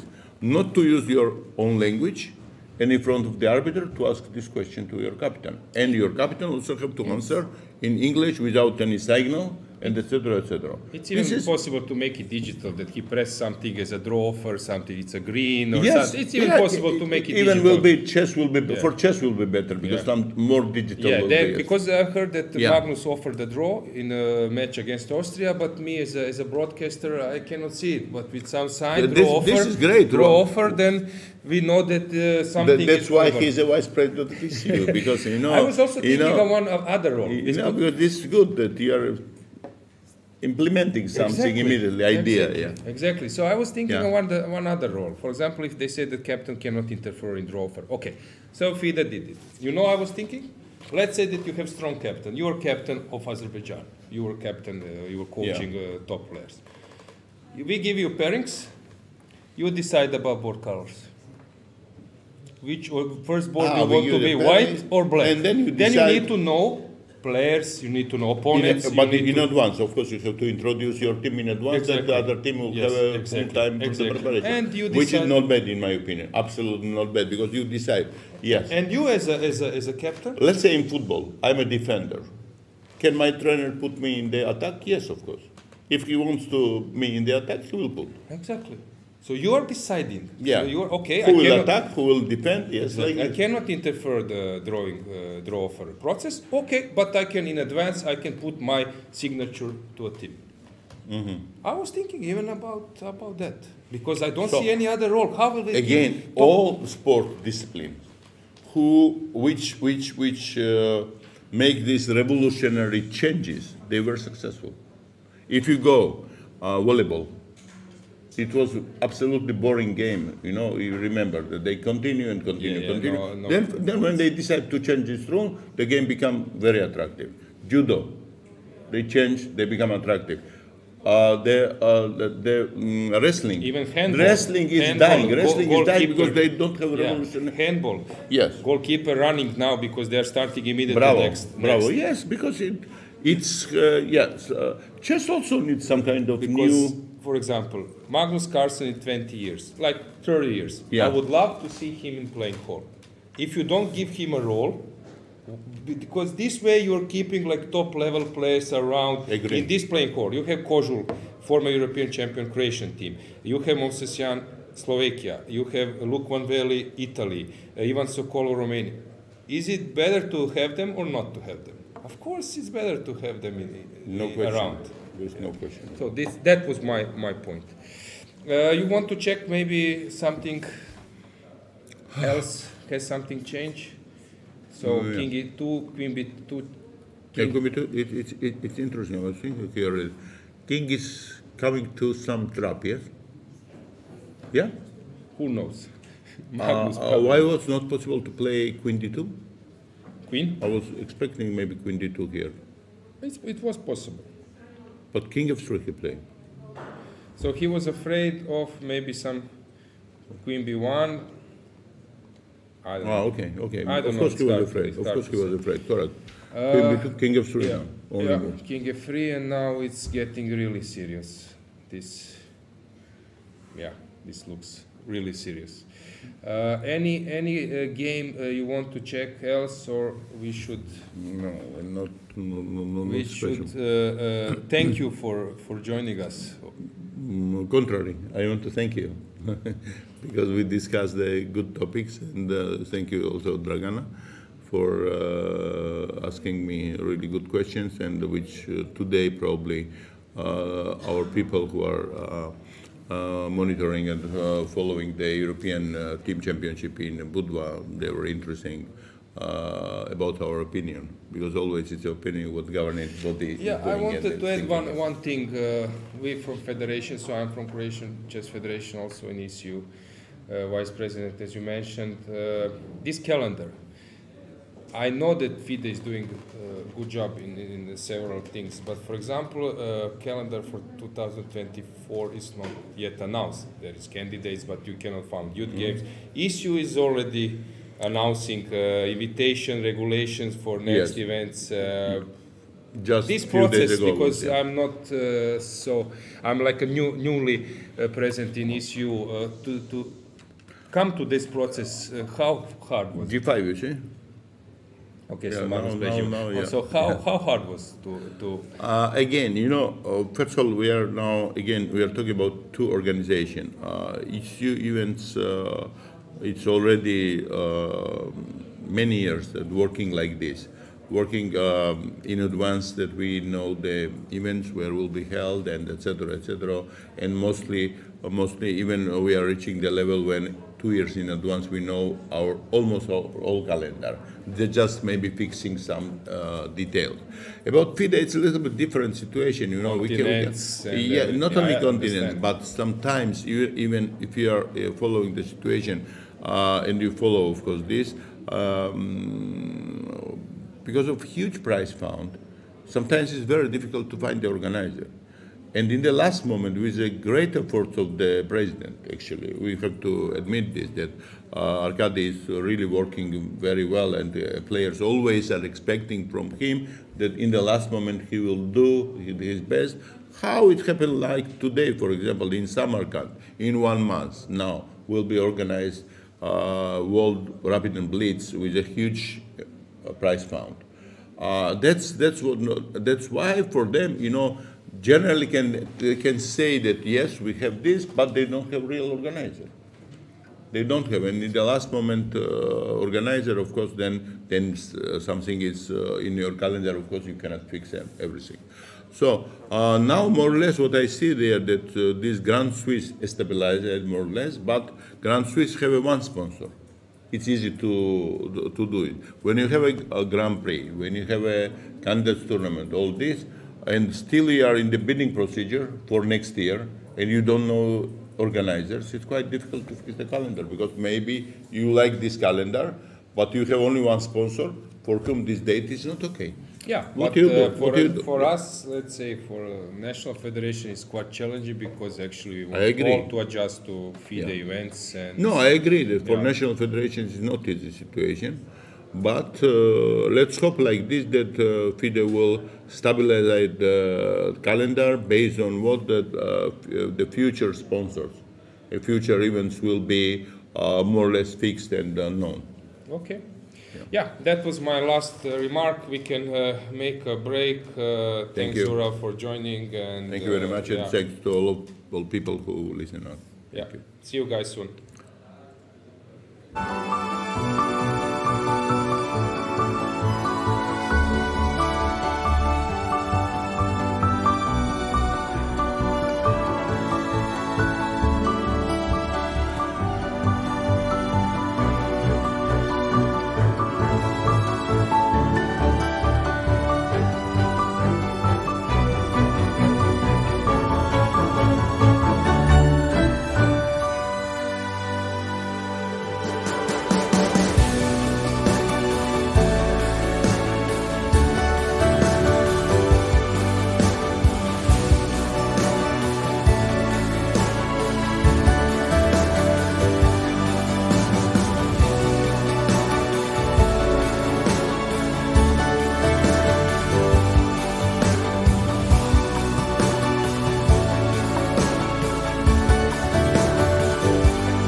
your skin, sin for your sin, eyes for your eyes, lips for your lips, skin for your skin, sin for your sin.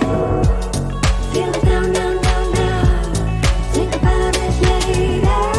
Feel it now, now, now, now. Think about it later.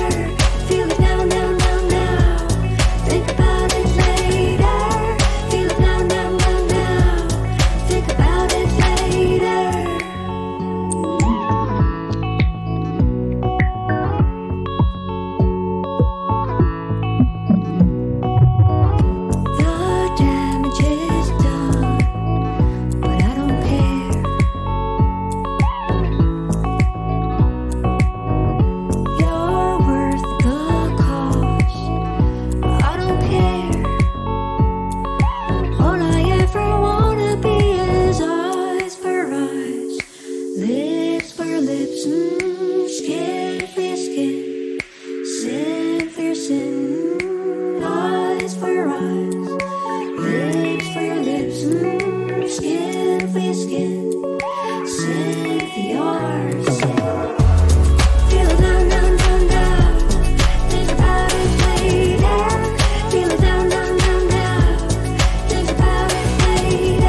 we're back. We're back. Welcome back, guys. I believe it was a short break. You won't judge us too So, much. what was the break? Technical, drinking, or what did you suggest? I think that we can let the Yeah. viewers guess, huh? Okay, anyways, we had a lot of interesting guests today in the studio, guys. I hope that you enjoyed all of the interviews and all of the analysis. It's always nice to see somebody else come to the studio and give some opinions about some topics, and some analyses are always great to have, considering that we have top players in the studio. So this is very nice to see, I would guess. Yeah, exactly. So let's move to the moves. Yeah. Yeah, let's see what Magnus is doing. Has something changed? So we left them here. King went up to adventure. H5 was played, and now Magnus is thinking. Yeah, I don't see how will he win this one. It will be very challenging for him to find a way. 5 moves till reaching the 40. Yeah, we will follow it, but I think his opponent is quite confident. Let's just check that match before moving to Germany against Armenia. So in this match we have on second board Arjan Tari. We haven't looked that game a lot, or we did, but you didn't see it. What's going on here, how this game is going. So Tari putting some pressure, but black looks extremely solid, and I don't see what is his problem, except this knight f5 might be a game changer. So maybe this was the concept he was counting on. So let's say knight f5, let's play it, why not? You must take, and you can take 2 ways. You can take with the bishop first, and then queen. Is there anything after takes? Okay, you can put pressure over the file. Which one? Wait, but do we have? No, nothing. Yeah, black is controlling Yep. the penetration squares. I was also thinking that I might do something there, but now I spotted all those pieces, so I think All of the 64 squares, yeah. Yeah, exactly. So some rook f1 is maybe the move. Also bishop c4, but then you take, and I don't have anything. Hard to say, really. Is this bringing anything, for example, after this type of move to target this g6 square? Very complicating. So now I understand why Tari is thinking and what was his opponent, Makovey, Andrei, worried about. Very interesting moment to check, is knight f5 coming or not. Then we have on the next board, we have always interesting games of where I lost him. Do you see him? No, it was. I don't see him, but is that game still on? Yes. I think. Today he's not playing, right? So Amar. No, he's not playing today, yeah. That's why I miss He's resting his today. surname, right? So he's missing, and we have on the third board Bologan, right? Sorry, my bad. Who seemed to have some activity, but being pawned down, basically because those 2 pawns are covered by this one.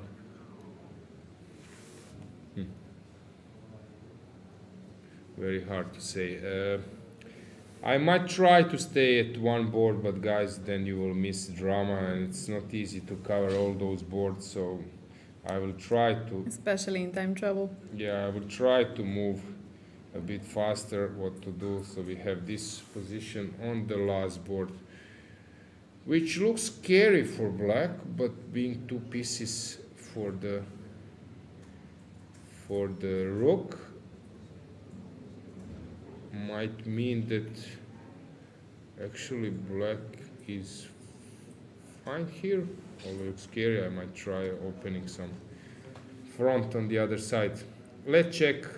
Let's switch the camera to Armenia against Germany. What's going on the board? We already have a finished game in that match on the forward board. It was a draw between Dmitry Kolars and Samuel Tershikyan. Yeah. So here white was actually slightly better, but then went all in, trying to wait, hang on. Now he's under heavy attack. Just rook c2. Threatening checkmate. You're not on time to take on e6 because I just move my king and you will get checkmated, I guess. Or you drop a rook. So you defend it over b3, what else? But then I go down. And when you move back, rook e3 or rook b4, I just need to cover this square. So knight c5, probably just winning. So wait, what? Hang on. That seems that Martirosyan is in big problem while the birthday boy is doing very well. Gamer. Very tough situation for Haik Martirosyan. I usually thought that it's very hard to play on your birthday, but seems like Vincent can prove us wrong. Exactly. Well, how is the situation in other games? So Swane is playing against Sargsyan, and they were playing this e5 position. Yeah, always the same with Gabriel. White seems much better, but it's not easy to win against him. If you move the knight to f3 or somewhere, I just place it to g3 and threatening this one, I might collect one pawn, and then we will get the same position, similar position like it was in Teimour. Actually, Paehtz against Teimour, when knight and a pawn up on the one side, which is like a torture for hours, but holdable. A long game to go, yeah. And we have Melkumian.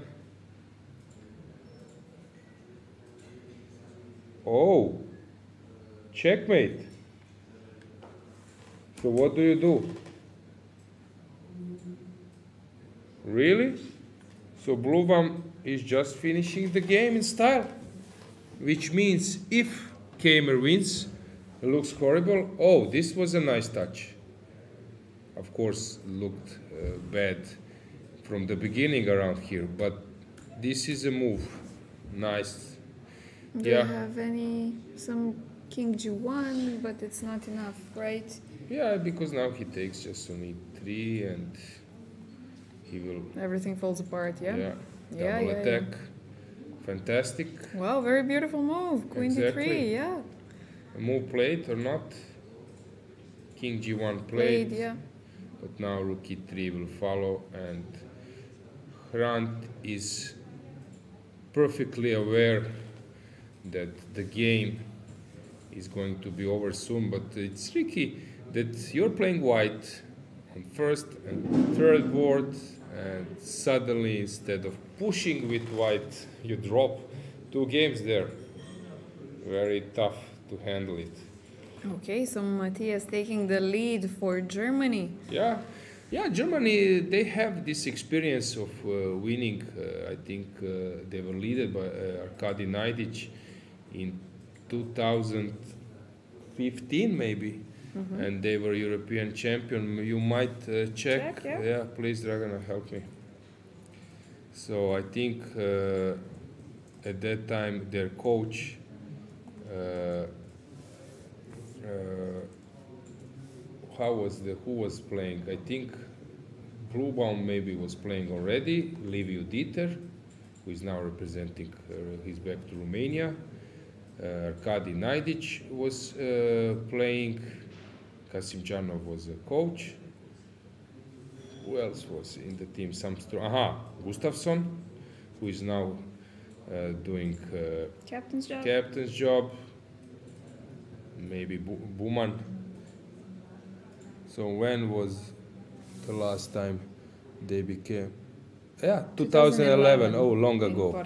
So Najdic, Meyer Friedman, Gustafsson, Buman. Yep. Okay, so Buman was too young to play there then, but okay, I remember this memorable result with Azerbaijan, Radjabov, Gashimov, Mamedyarov, Guseinov, Safarli, Hungary, Leko, Almashi, Berkesh, Balov, Jimeshi. Yeah, tough competition. Okay, so Germany is winning the match. It seems so.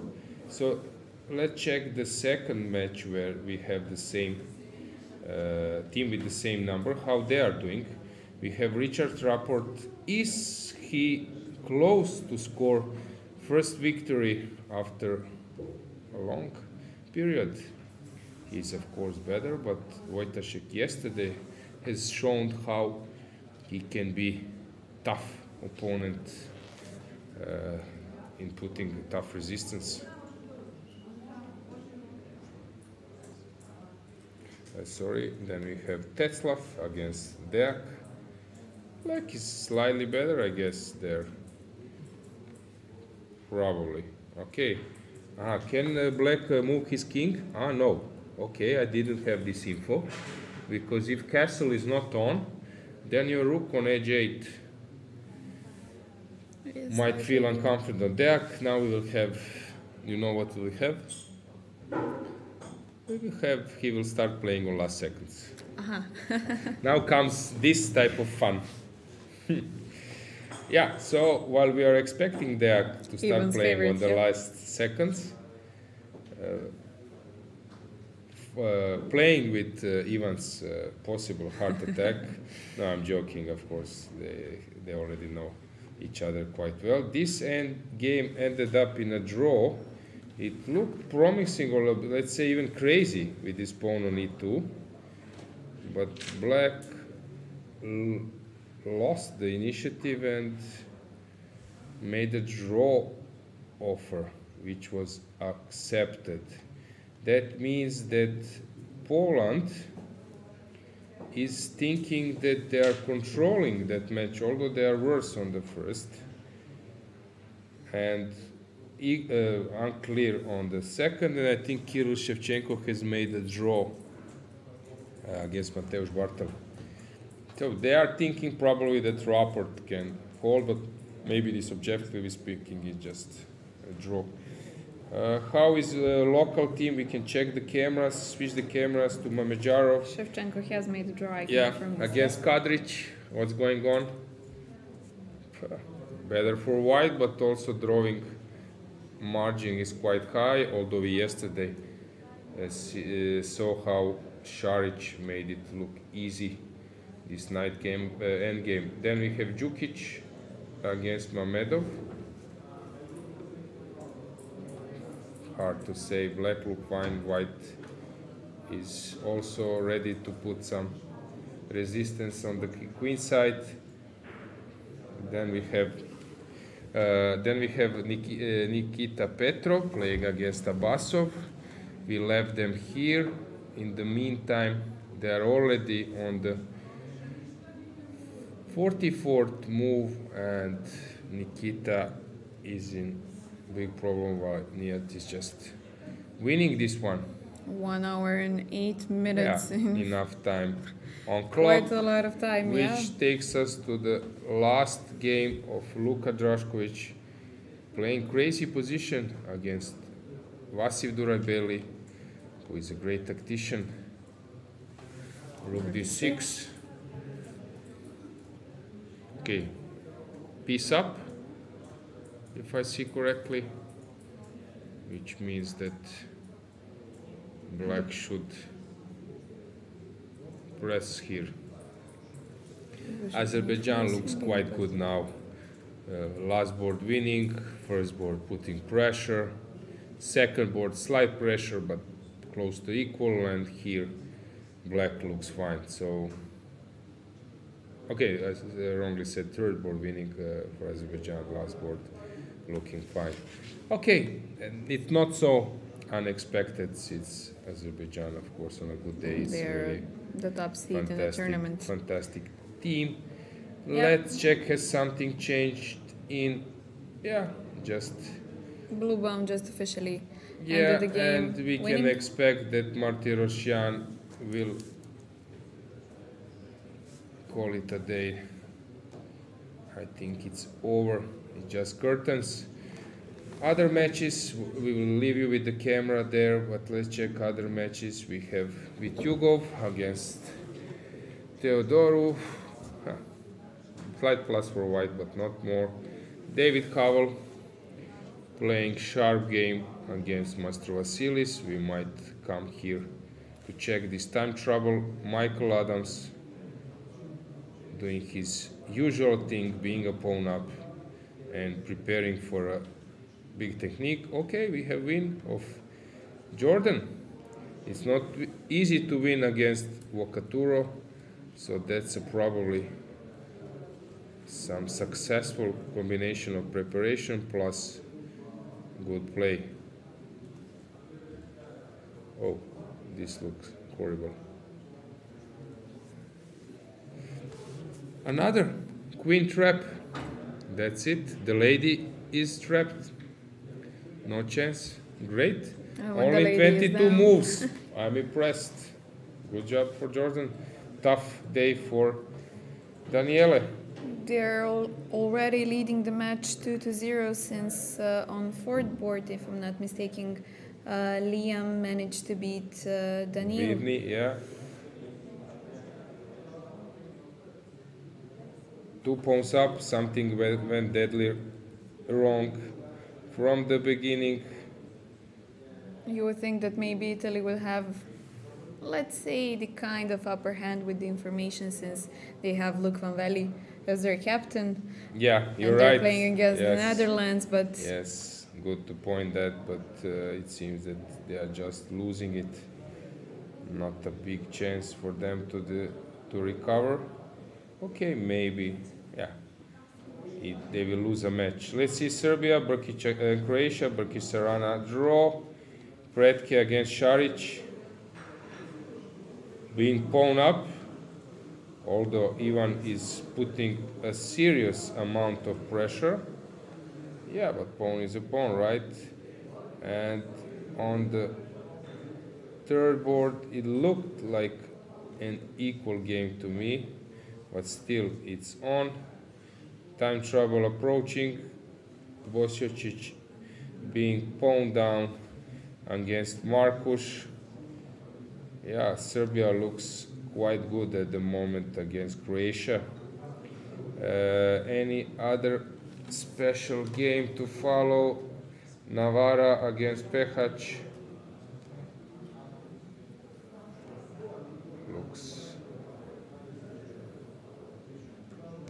Looks good for Black. Something went wrong for David, and he's on last seconds.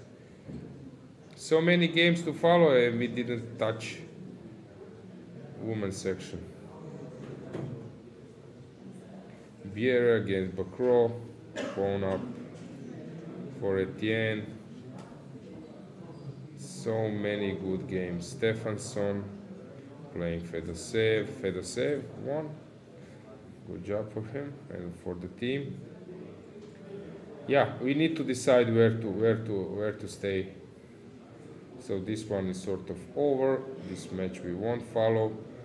So Norway. Let's see what Magnus is doing. He's risking a lot now. Okay, risking a lot.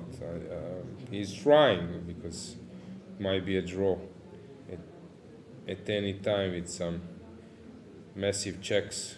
While we're waiting for Magnus to make a move, I just want to update the viewers about the results in the women's section. In the first match, we already have 2 draws on the second and third board. Dinara Wagner made the draw with Fatalieva, and we have a draw of Bejdulaeva against Josephine Heinemann. Then in the second match, we have a draw on the first board, Lilith Mekrochian against Cornet. Then we have Stavrula Tsolakidou being on fire and winning another game on the first board. In the match Greece against Ukraine, she managed to beat Natalia Buksa. Seems like Anna Ushenina was having a free day. Then we have 3 draws in the Estonia versus Poland. So Slavichka is deciding the match over there. A draw in Spain versus Israel on the first board, and so on and so on. Yeah, I just wanted to mention how I think that you can stay in this game, for example, how I think that Stavrula is really playing well. You can guys recall that I evaluate her play at least 24-50, and she keeps proving that, right? Yeah, I saw her outside of the playing hall during the break, and she said that she at the was... bar, during the break at the bar. Yeah, the bar, yeah. She said that she thinks that she got quite lucky, but I wouldn't say lucky, because she's such a modest person, and she always says this, like, yeah, man, she played a little bit bad, so I managed. She let me do this, she let me do that. But definitely kudos to Stavrula, and we know that it's not only luck, that you're showing some great skills. I think we will see her in the studio. Yeah, the following days, please, I hope so. Dragana, help us to get her here. She promised that after the next win, she will come to the studio. So guys, root for her to root have her here. Yeah, Maybe to you come. will get some insight about her play, her plans, because she is a player to follow, I think. Yeah. Definitely. So things are getting complicated in all games. It would be great if we could follow like 4, 5, 6 games simultaneously. Yeah. Yeah, this would maybe be next step. I see just Kamer and Bluebaum. They are coming out of the playing hall. Very happy. Yeah, Vincent Germany has will, won. Yeah, will lead probably the field. The feeling, if you can recall, I mentioned that I experienced with my team in 2017, that after the 5 rounds we were leading the field. I think we were even alone, maybe with Hungary, but I'm not sure, maybe even alone. And then you are walking around and everyone smiles to you and greets you. Yeah, good job, your team. And after the 5th round is the perfect time to be leading, since you have 2 days. We have a free day 2 tomorrow. days for smiles, so, yeah. and 2 days for, yeah. So how is our YouTube commentary chat going? I will check just in a Still bit. commentating technical part, or I will switch check to just in a bit. karaoke part? Yeah, this puts Germany definitely in the lead with 9 match points, and we still need to see the results of the rest of the matches. But yes, we will. Poland seems to be doing not great, and I'm not sure that they're in position to win the match. So Germany looks like a favorite at the moment. Okay, while you are thinking, I'm waiting for moves to be played. Queen G4, very complicated situation. This position is really tense. Magnus still thinking. He's so low on time. Since we have him on the camera, we can combine those 2 games, his game and okay, maybe we can switch to Tari's game, because Magnus' game you see on the board, while Tari on the camera, but Tari is a little bit in distance. So let's see what's going on here. Bishop d3 plate. Last two moves. What will Tari do? The clock is ticking. 40 seconds. Drama is around. Bologan just stood up, so probably happy with his position on the third board, or the time trouble is over. Magnus just made the move. Which one? But let's stay with Tari's game. Clock is ticking. 10 seconds. Okay, made the move on 9 seconds. Rookie one. We've seen worse. Yes, exactly. We will see even some, I think, flag will fall in some of the games. Hope not. Yeah, but okay, for drama it's not bad. Yeah, for drama. Okay, his opponent is thinking, the clock is ticking. Magnus, what's going on? Queen e3 plate.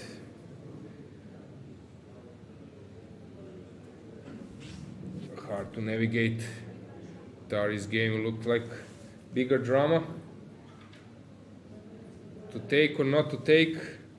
The He question took, is now. yes. Knight f3 plate.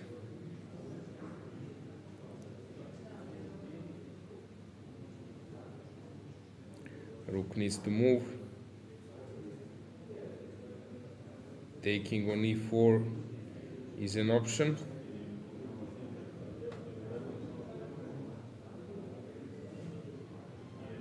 The pawn is hanging on g6 as well.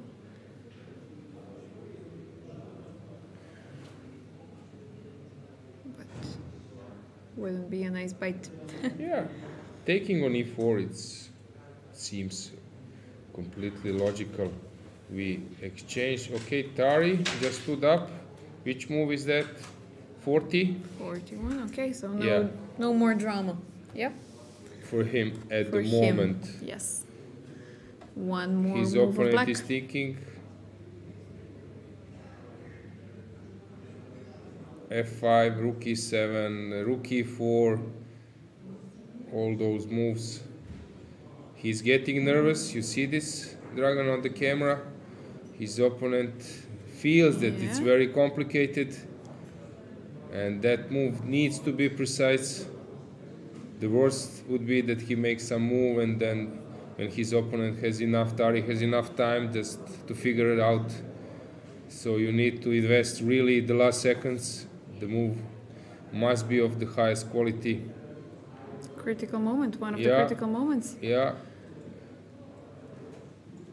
He would love to make the previous decision of taking on c3 as a 40th move, and now that this is like a 41st, but Okay, Yeah. we have a hand. hand is coming. He will make a move, but okay, rook e7 played with the Rook idea e7. after rook queen g6 to move away. Okay, Magnus is out of the time trouble, or yes, he has made a move, and yeah, it looks quite drawish. Anything else out of the time trouble? Probably we're out of the time trouble everywhere. Yes, I think Yes, that's basically it. Oh, Deak Bogdan has won the game. We will check that quickly here. Last moves played already. It seems that Vityugov is winning for England. Šarić Pretke also out of the time trouble. Yeah, I think the time trouble is over so. everywhere. It's over Okay, everywhere, here. yeah. 14th move, just played a5. That's basically it. Okay, so let's go one by one just to check Germany. They have already won the match, but still have one more game where Svane is pushing. Yeah, the position I mentioned, he will get this one, which against Sargsyan is not easy to win at all. So probably he realized that he can save it. So Swane is pushing. Obviously, Germany has won the match.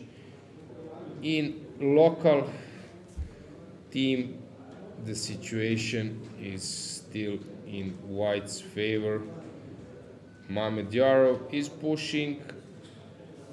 Durabeli, Drašković. It seems just lost since 2 rooks and a bishop. Azerbaijan is winning it. Djukic, pawn down. This match is no fun for that team. So it's possible that they even win all the games, Azerbaijan. Magnus' game, he's now it's a draw. He might just, yeah. But as Zurab has said, that this rating system, it's no fun. You're playing against very solid opponent. In Blitz and Rapid, I understand that maybe he will be like a huge favorite, and then not collecting any point might be reasonable, but in classical chess, I think the system should be completely different. You have to put so much effort in, and yeah, it's very hard. No reward. Yeah, and we have Bologan on the third board, actually, who completely turned the tables. So here it was not so clear, but from the beginning it was better. So I was not sure, but now it seems that this was just dead lost, and he's cruising towards the victory, which means that Moldavia probably is now, okay, this one we lost, is depending of Tari's game. So is Tari ready to win this one? This one be a game to follow. What has happened in Deak's game? I don't get it. Let's see. So it was like a sort of normal from this point. And okay, still nothing special. Wait. No, maybe it's a draw. Can you check please the result? Yep. Because according to everything normal, I don't see the clock management, so please ask our technical support arbiters, is this game drawn? Because it looks to me it's a drawn game. And which leads us to a first board where Rapport is playing for a win, and if he wins, he will bring 2 points to his team. It looks losing for black, but still a lot ahead of us. Some good technique is needed. With Hugo, how he collect this pawn? Because it was sort of normal. It was better for white, but he dropped the pawn. Queen d8 was the idea, and then to exchange the queens and come from d8 to b7 and target both pawns. So his opponent decided to play a pawn down with some activity, but it looked just winning for Hugo. Master Vasilis against Howell. Black is very safe actually. I don't see that black is in danger. Can he do something more? Unclear. And we have Adam's game. Yeah, he's pushing. England seems to be winning against Greece. Italy. Alojzije, you have became a fortune teller. We had a flag fall. Really? Yes, that's why. In Poland against Romania, as I mentioned. Game. Come on. The last move was c5, and white's flag has fallen. That's why this is the result. Usually Deak is playing on the last. Yeah, well, this is last. Wow, Deak is okay. playing on last second, so someone might think that Deak was the one who lost on time, but it was Teslav, who is, as I mentioned before, playing a lot on internet, so he has control over the clock. Yeah, but I experienced this stress when you're playing on this level, and I'm not surprised that this happened actually. But it's interesting that you've just mentioned that. You said hopefully not, but basically it happened yeah. by the leading team. Yes. Oh, painful loss for okay. Teslav. Hopefully he will recover. Yeah, tomorrow is a day off. Tough situation. You have extra day to think about your mistake. Wow, Because really it was yes. solid position. So his key team got lucky. His Yeah. opponent's team got lucky, which takes us to the Italy against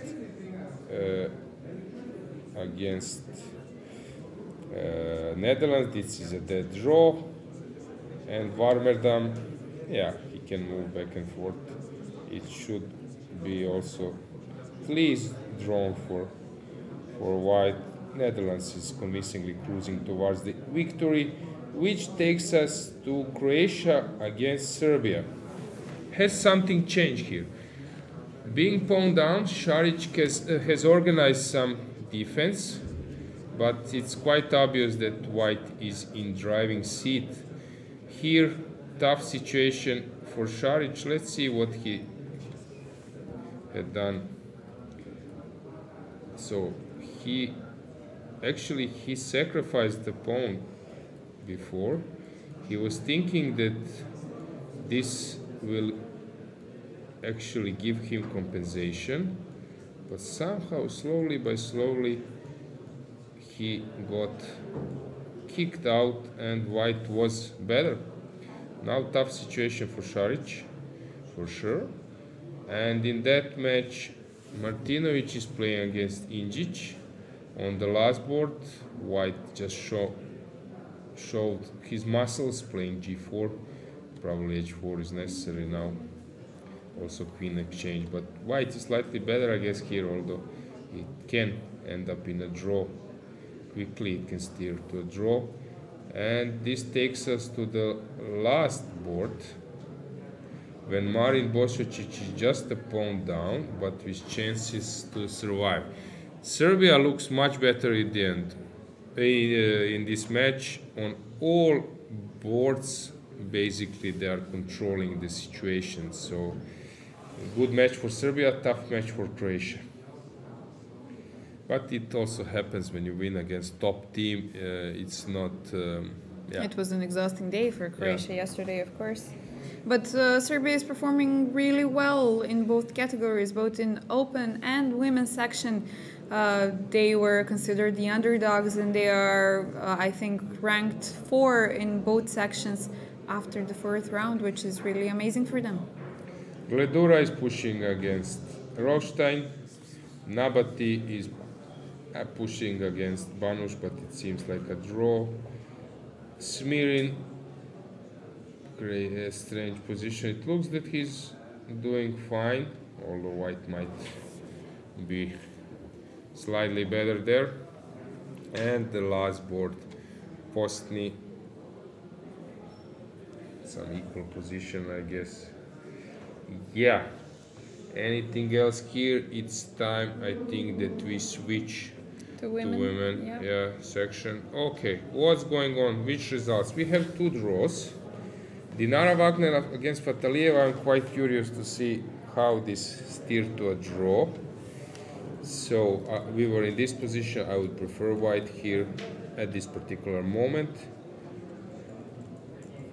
Oh, knight c6 was played, and then bishop e6, h4, d4. So she moved. You remember what I said about this famous statement of Aaron Nimcevic, that isolated pawn is a criminal who should be restricted, locked, not allowing for him to move. And actually, yeah, he ran away from the prison. Yeah. And after it was just equal position, which steered to a draw by the Dulaeva was putting some pressure, I guess, or no. Basically, this battery didn't yield much. It looks just lost for black. Oh, for white. But So no. black actually respected the rating, but the rating is not so big difference. It seems that just pawn up, that black. Okay, she was afraid of queen f6. I understand this, but after king h8, what can white do? Queen g4, queen g5. Okay, I understand that she might get got scared. It does look a little bit tricky with that queen g3, to be honest, yeah? Yeah, I agree. But now she's there under the pressure on the first board, and here, okay, they will have a normal position. It might end up in a 2-2, but yeah, it's a dead draw here. Georgia, which game? No, we have now Bulgaria. How is Georgia doing? This was Azerbaijan. No, that was against Germany. How is Georgia doing? We have a win of Bella Khotenashvili against Zidonia. On the last board. On the last board, I think so. Yeah, Georgia is leading the match so far. Stefanova has made a draw. Here we were analyzing this with Krasteva. And Salimova is on up and winning. So Salimova is winning. On the third board, Radeva, okay, pushing, probably winning as well. And the last board, Pecheva is a pawn up, no, pawn down, heading for a On pawn, endgame. which, wait, yeah, it's a draw. It's a draw. You take, I play king e3, and that's it. It's a draw. No way to solve. it's progress, yeah. Bulgaria winning. They will be very happy. Which leads takes us to the Georgia. We just have one more finished game in the first match, another draw, which means Elisabeth Paehtz and Gunay Mamadzada are deciding the match. Yeah, here. Who is better? White. White is better, I guess. So here, Hungary might be leveling the score. And on the last, this one they lost. No chance actually. Yeah, Georgia looks better in this match. So Tsolakidu has won the game. We have a win of Ekaterini Pavlidou against Natalia Zhukova. This is a huge upset. That means that they won 2 They're games, leading 2-0, yeah. and they're fighting in other. Here, Rakhmagulova is probably just winning, I guess, which takes us to the last board, which is Gaponenko. She needs to win this. 4 against 3. Okay, still some chances for Ukraine to level the match. Eileen Roberts, Laura was doing better. I don't know what's going on now. Now it's probably close to a draw.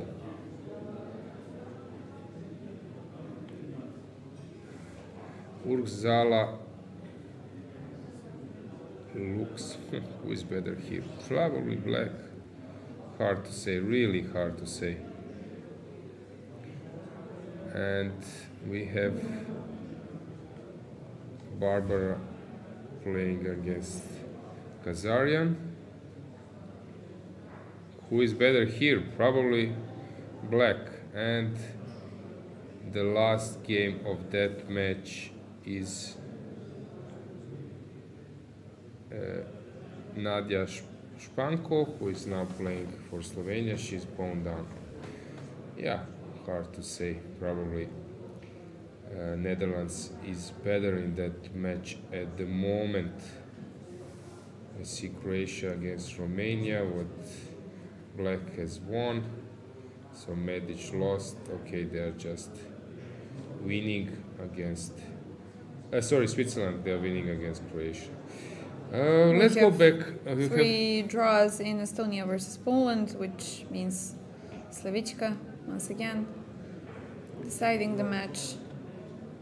And Spain. Maybe we can check Sabrina Vega Gutierrez against Dina Belankaya. Yeah, let's check Dina's game. And also we haven't checked Armenia against France. That match is yeah. So many games to follow. that match yes. is finished. France won it 3.5. Wow, this is very convincing. Respect. Yes. You wanted to check. Yeah, Sabrina Vega Gutierrez is playing against Dina Belankaya. Looks tough for. Looks tough for both.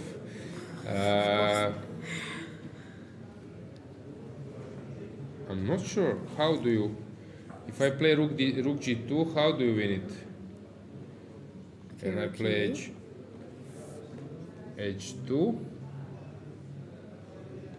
You just allow me to promote, and then you promote yourself. Okay. Okay, I got it. Because if you are stopping my promotion, then I have this check. This was my point, and you are losing this one. But no, she's just winning. But wait, can I take the pawn and then no time for both? Yeah. Yeah, I if you take H2 king and, takes, and then I'm just winning. So here in that match, we have a draw on the first board. On the second, we're expecting Sabrina to win. So this would mean taking Spain into the lead. Here bishop is locked, but maybe it's temporary. White looks just winning for Spain. No, basically they are winning, right? Without any if we have any two drama. wins. And this one I checked. Okay. Who is better here? Probably white, I guess. Or maybe I'm wrong. Maybe there is checkmate motive. If you just triple, maybe you can create something. I don't know. Maybe just black is winning. Spain seems to be doing quite well. So let's go back to men's section. Has something changed there? So Gabriel is trying to defend, but it's not so important. Durabelli has won the game. Mamedyarov probably winning this one as well. Mamedov is pushing pawn up. He will torture forever. This is just winning. So Azerbaijan is winning this one. Magnus made a draw. So we can switch the camera to Magnus match. What's going on there? He already has left. This one was won. Viktor Bologan is winning against this one, leveling the score, and everything is in Tari's hands.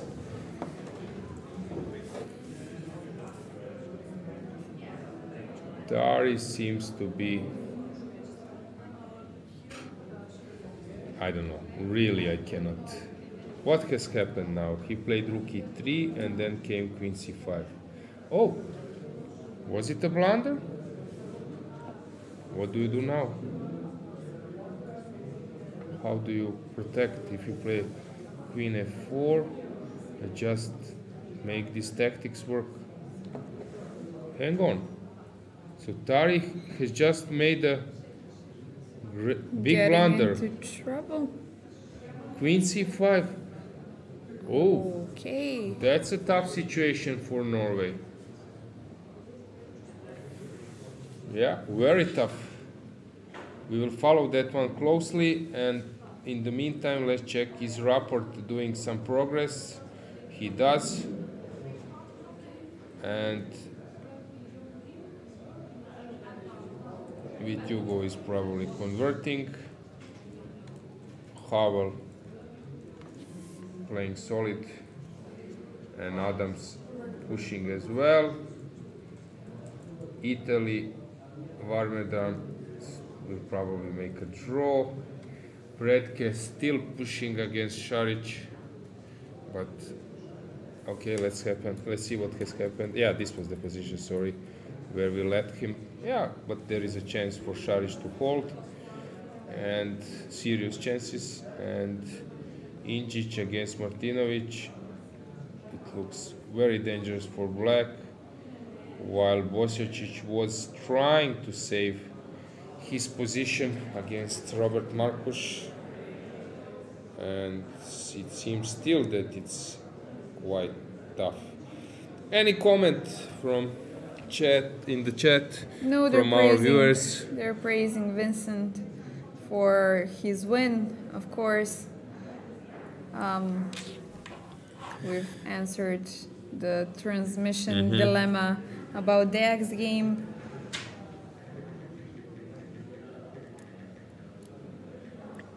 Yeah, that game was won on time, which is, of course, tough for Poland. Okay, maybe we can make a break, leaving you with a guess where we are going, or is there a problem, or is someone coming? What was the fourth open? So it was, we are going for a bar. Technical issue? Technical issue, guess, and having a coffee, no? Having a break. break. Having a normal break. Okay. We can put up the poll. Exactly. So, we'll see. Will you be able to guess correctly? See you guys. Yeah. See you guys soon. Stay with us. But I don't care. The fire is strong, but I don't care.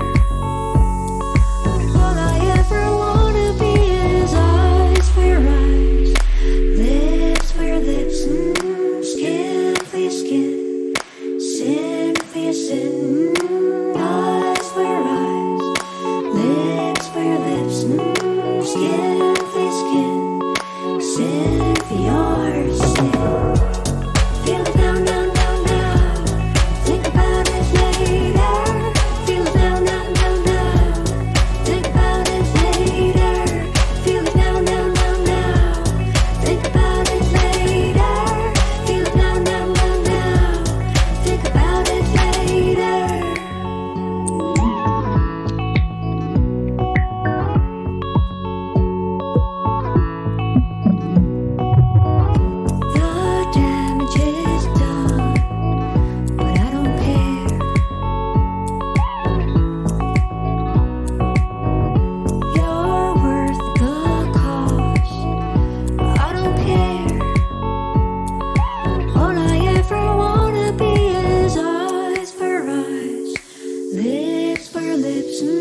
So, we are back Hi guys, welcome back from the break.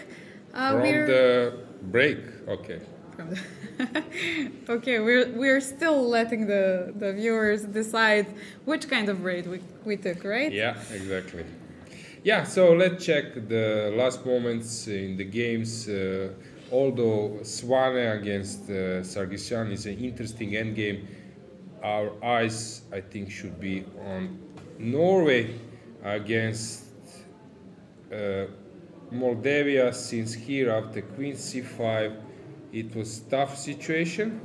I forgot in my analysis that this rook was hanging so that F5 is needed, which was played by Andrei, and here instead of dropping the rook, which white managed to save, then suddenly black is having really nice control of the center, this outpost of the bishop on d3. It's probably giving him a decisive advantage. Knight e1 is move which I think your whole body is fighting against. Don't make that move, but your brain says what to do. I need to. Yeah, I need to come to e1. We have the saying that the moves with knights going backwards are always the hardest ones. Yeah, What? exactly. Okay, nice, Dragana. So you studied chess a lot. Ah, come on. Very Make good. fun. Very good, guys. You see, not just the experienced arbiter, commentator, and the interviewer, also giving advices. Bravo. Rook f8 was played, king a6, and rook c1 is just probably shutting the game.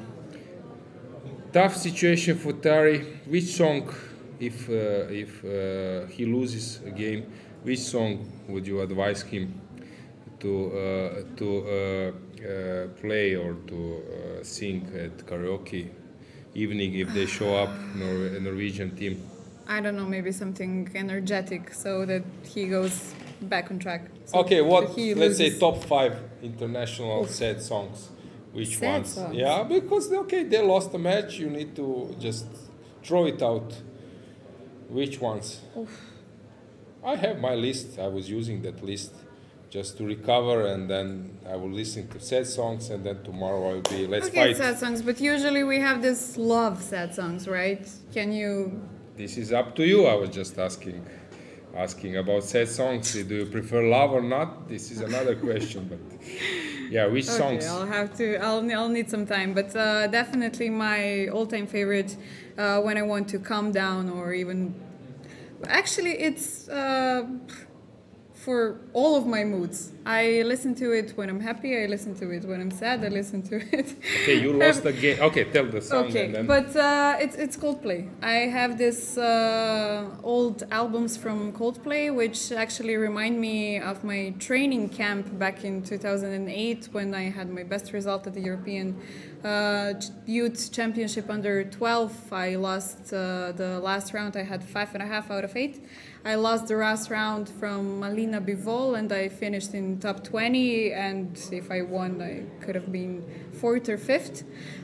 So yeah. Where was this championship taking place? Herceg-Novi, In Montenegro. yeah, 2008. You remember, guys, I told you that this was the place where Bobby Fischer was just crushing the field in this legendary Herceg-Novi Blitz in 1970. Okay, yeah, just more. Yeah, so what I wanted to say is that prior to that championship, I had like 2 or 3 weeks camp with my then coach Risto Menkinaski. Greetings to him if he's watching us. He's currently living in Bangkok, Thailand.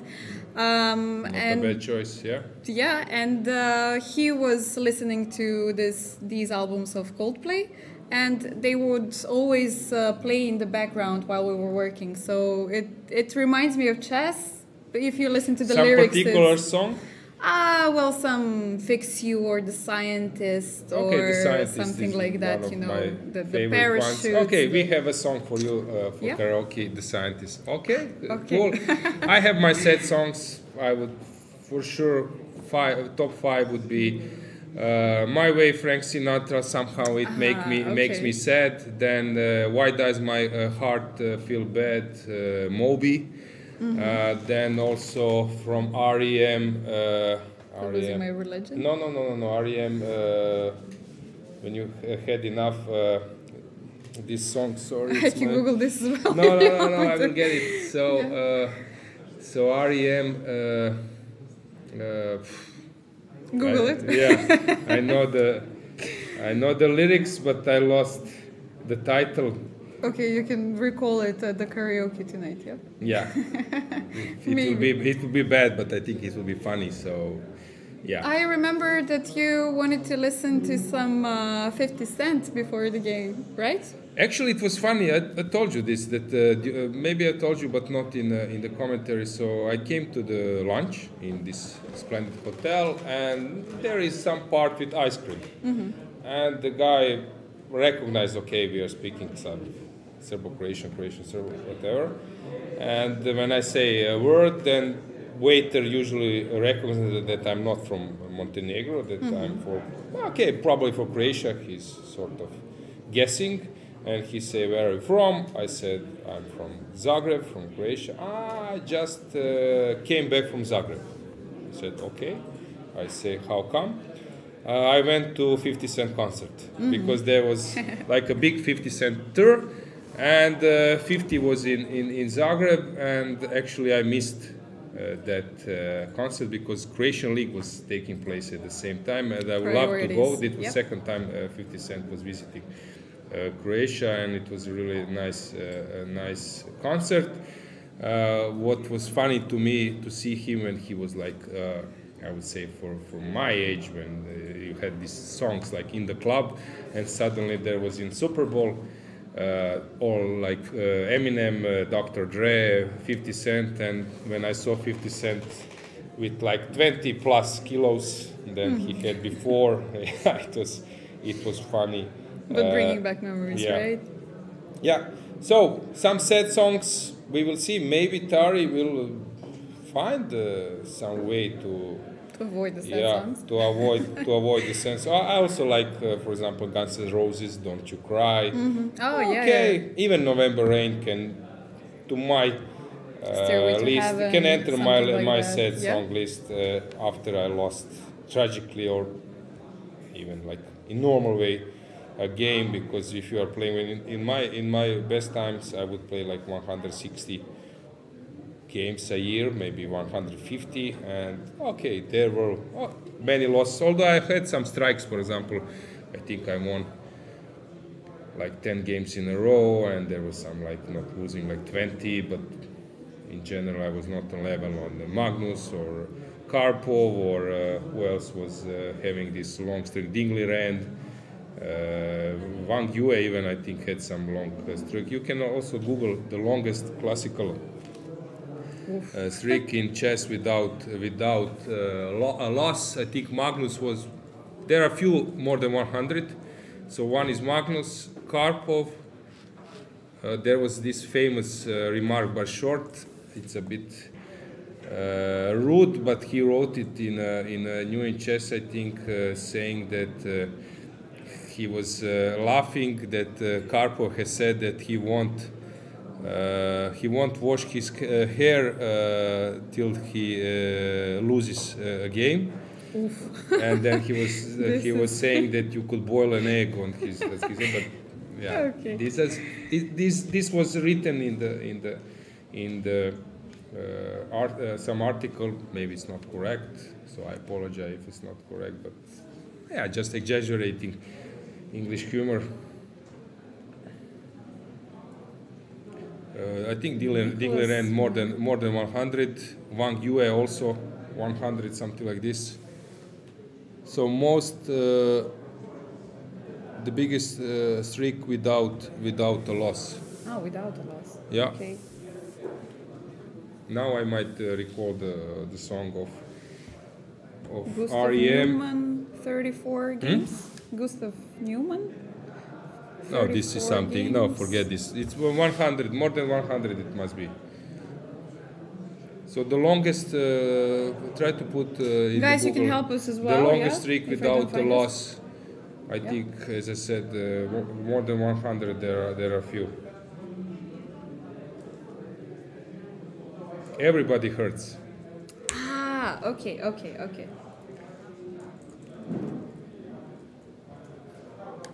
And actually, Yeah, since I stopped Magnus playing, I Carlsen. just recently I just pressed this my old losing games list, and it revoked some memories.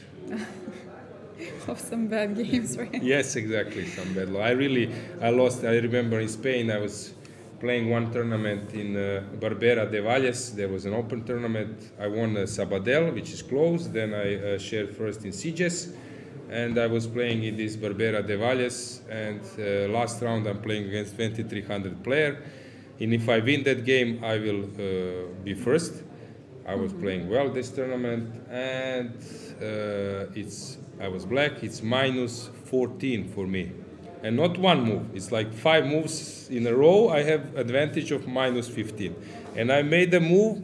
Moving my rook, and suddenly I realized that Queen A8 is a checkmate. And I said, what did you do, idiot? You almost lost a winning game, winning tournament by this mistake. I still didn't put it on the square, so I could return it. I made something else. And in 3 moves, I blundered the same thing. Oh my And gosh. instead of first, I'm joking that I was buying a TV. Instead of buying a TV, if you lose with in the last round, then 0 flies with you. You go with the airplane with that 0 and everything for the next few days. So this was typical. The longest. Yeah, I managed streak? to find the longest unbeaten streak confirmed was Magnus Carlsen's 125 games in classical time format, which started on July 31st, 2018 against Shakhriyar Mamedyarov and ended on October 10th, 2020. Yeah, I knew that there is This is- also a streak of Dingley Ren. Also, there was Mihail Tal. Tal streak, and there is Bogdan Lalic, who is who's just moving from tournament to tournament, but the opposition was very low, so basically he cannot be compared You have very interesting statistics, yeah? to the level of Magnus and some top guys. So I'm quite curious to see. We will, guys, inform you. There will be maybe live transmission from karaoke. It's up to you if you support that decision. We can ask I'm our not sure if this technical support to provide you that. Some Eurovision contest, yeah. Exactly. At least to provide you a list of songs played. Of course, if you are doing well, then you have like ABBA, We Are the Champions, classical stuff. But as I said, my way is top on the list, especially, for example, Elvis, when he did in Wembley. Yeah, there are many sad songs around, which help you to recover a bit. And because chess is tricky, in football, it maybe pain is it hurts even more, but you have few days before the next match, and in chess you might have like 1-2 hours, and if you're playing open tournament 2 rounds a day or some Going right away to the next round. So I always love to somehow get over it by some quick system. Any comments in chat? Yeah, I Those haven't seen it in a commentators, this technical issue, that technical issue, no? while. Yeah, let's check. They're following Tari's game, I guess. Yeah, exactly. So guys, maybe some pool, which song to listen. Yes, yeah, let's remind the viewers that there is a 30-move rule, that you cannot offer a draw before the 30th move, but if you make a repetition, then of course the result stands. Since I see that this is being commented in the chat.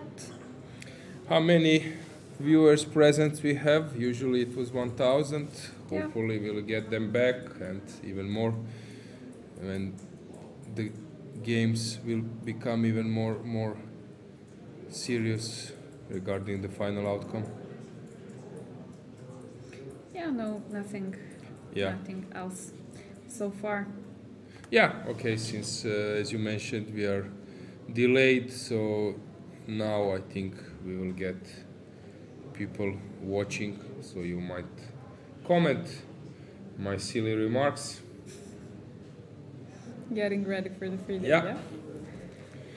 But as I said, my focus is on the match because I'm playing against 2850 rated player tomorrow with my modest 2600 tennis rating. Oh, we'll see. He has better shots, but some drop shot mixing the game. I can also ask my friends. Greetings to him, Ivan Ljubicic, who is now doing commentator job, I think in Turin, where there is a finals masters in tennis. Yesterday, he sent me a photo of his role working. He said that was a match Sinner against Jankovic, won by Sinner. Jankovic will probably pass the group. So greetings to big chess fan Ivan. There was a viral video where he was naming top 10 rated players in the world. Check that guy.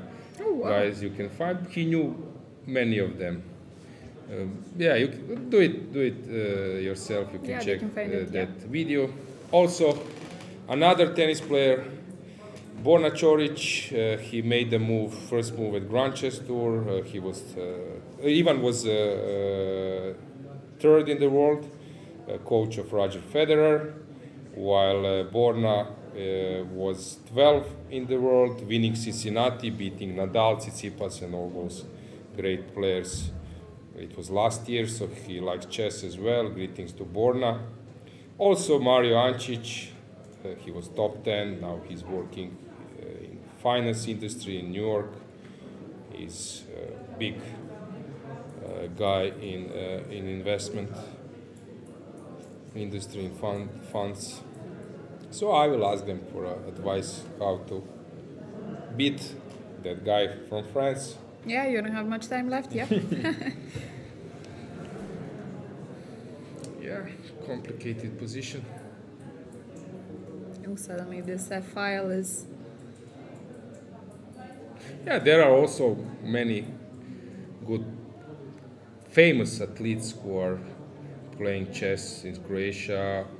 Also, I'm struggling to beat legendary Croatian player, 3 times winner of Italian Scudetto, 1998 captain of Croatian team who took bronze medal in World Cup in football in France.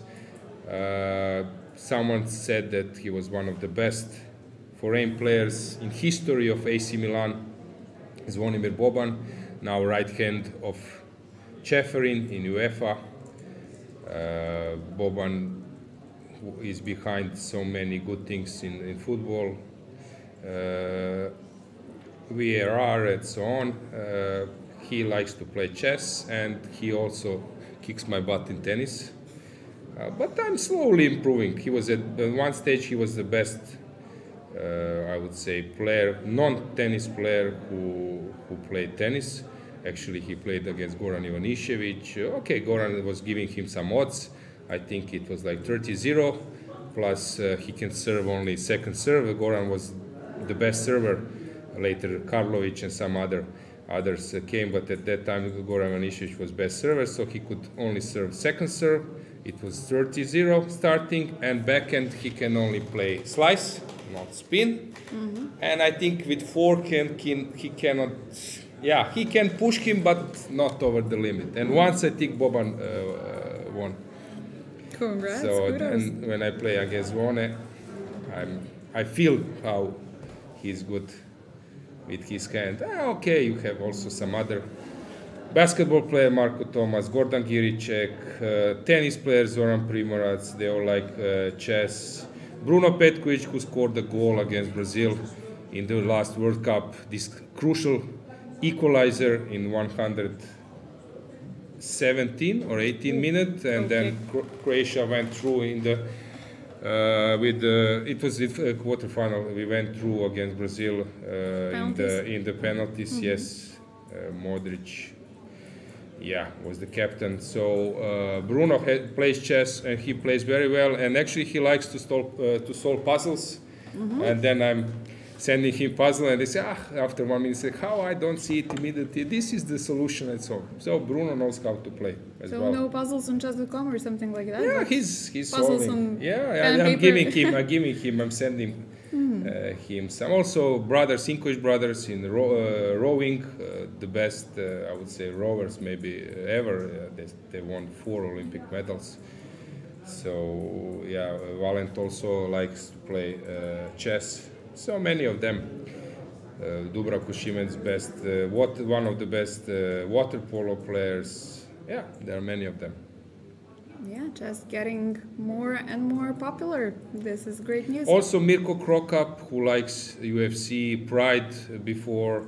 In Japan, he's a real legend. Mirko Krokap, Ultimate Fighter, and Pride, he's fantastic matches against Fedor Emelianenko and other. I think his strength is like 2100 to 2000 for sure. Yeah, so awesome. There are many. What's going on here? It looks. In the meantime, we got a little bit better view of the last game of the match. As you can see, guys. Okay, there was queen c3 and probably it was mistake. Do you see the camera? Was queen c3 played? So yeah, I think he touched and then returned it back. Yeah. So he's thinking about queen c3 and he will play it. Okay, there are several tricks. Sometimes people see immediately the best move, but then they stop, just showing their opponent. I will play it. The killer. Queen c3 played. Guys, just reminding, of course, that once you touch a piece, you have to play with that piece. But of course, if you do not drop it, you don't have to. Arbiter, international arbiter, knowing rules by heart. So anything concerning arbiters, forget about me. I don't know anything. So on my left is an expert, or your right. What do we have? Some results, some chat, commenting my silly things.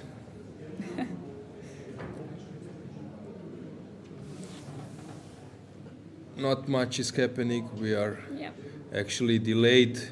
Everybody hurts. I saw that people are putting. Can you go up just to check? So guys, thanks for the solution. I have found it myself. Go up, please. Yeah. Someone wrote it. Iglesias. Okay, come on, go to from the beginning. So people like songs. Yeah, some nice suggestions in the chat. Okay, I'm awful singer. So it must be like, I would say singable for my level, like 800. You too, right? You too, yeah. Okay, nice. Yeah, it can work out. Aretha Franklin, something like that. Don't want to, in my professional career, I would not want to listen this so often, but don't, yeah. There is also a Gypsy Kings version of My Way. Okay. Yeah, something else, chat? No? Okay, good. That's it for the chat. We can try to look for some results. Yeah. England versus Greece, 3 draws so far. Michael Adams's games. 3 draws. Wait. Someone was pushing there. In that. Nobody managed to win so far. Vityugov didn't win that. Okay, something. Let's check this. Something has happened there. Really, Vityugov made a draw. Let's check. For me, this is a big surprise because Nikita is very well capable to win in better position. H4 maybe was a mistake already. He opened his king too much, and suddenly it was a draw. Oh, no escape, huh? Yeah, good save by Nicolas. Okay, so that means that Miki needs to win that one. Yeah, for the team. Let's see how. He's the pawn up, but. Yeah. Okay, this is tricky. I saw this twice. I even once I won it. I saw it twice in some practice, grandmaster practice, that White has won the game. So it's not easy at all. We will follow that one. So I will go back to Tari. Maybe we can take a short look of the remaining game of the first match, Svane against Sargsyan. Just a quick comment about the... I can. I saw just European position I game, was yep. thinking. No, it should be a draw, because if you take, that was the case of, I think, who was playing this? Deak or someone. You just go back with your rook and you don't need to do anything. He can have like 6 pawns on the G. So this is just a dead draw, and if you push f6, then you might move around, but this should be a draw as well. Okay, but this is for the match. The match is already decided, so they don't have that match pressure, let's say, since Germany is already leading 2.5. It should be a draw, and Sargsyan knows what to do. Yeah, f6 was played. He gave check, if I see correctly. Since we have them on the camera. Yeah. Okay, let's. We have a win of Aleksandar Injic versus Sasha Martinovic, which takes Serbia into the lead officially. Who won? Injic. Injic, yeah. It was callable at some stage, but maybe Sasha should have played here Queen e7. I think this was the moment here somewhere. Not exactly. Maybe here. Let me see. There was a moment after this g4 to play Queen e7. Maybe this was a bit better. Okay, Queen e3 would be played. Knight f7 is coming. Okay, I'm not sure. No. I was thinking Queen f6, that you have Knight f7 now. But the knight is hanging on b6 as well. Yeah, that's why I wanted to counterattack this one, but you just take here and everything is... Yeah, maybe it was already tough situation. How is the situation going in that with Croatian team? First ball. Pretke versus Šarić. Seems to be over, since we don't have any time on the clock. You can check with our... I will ask, yeah. Yeah, probably Pretke now knows that draw is... Yeah, he knows the draw is just winning. So he will consider this as an option just to finish the game. That he's not risking much anyway. So please provide us that info, and as soon as I get it. Yeah, here still the game is going and it will be a draw. Sargsyan knows this. Tari. Okay, some chance. Oh, he didn't see this. Really? Oh, he didn't see Queen d2. Queen d2 check, you need to take, check, Knight g2, and you just push a4. Really? Oh, tough situation, tough game. We have a move on the board. Yeah. Now, we have a chance to survive. It's not easy. We will have a long game. And seconds on clock. Now it's not easy to win. What a miss.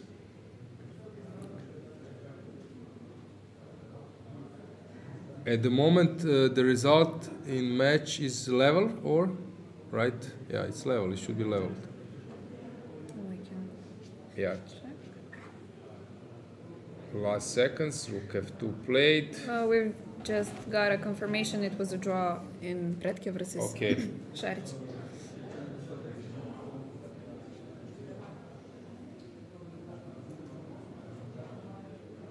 You see the tactics? Queen takes, you take, and I give you check. And we take back the rook. Now he didn't blunder, but anyway, rook b5 was better. Now he will lose that one. Tari will see this. Tari see this tactic. This is obvious tactic. He offered a draw. He took on a5 and offered a draw. Black will accept. Black will accept because this is now tough to win, I think.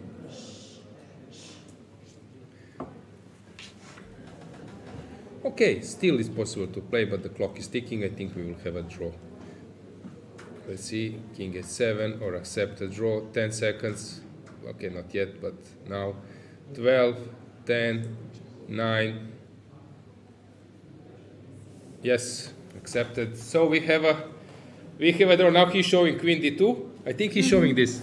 Queen d2. You will see. Can we get a full screen?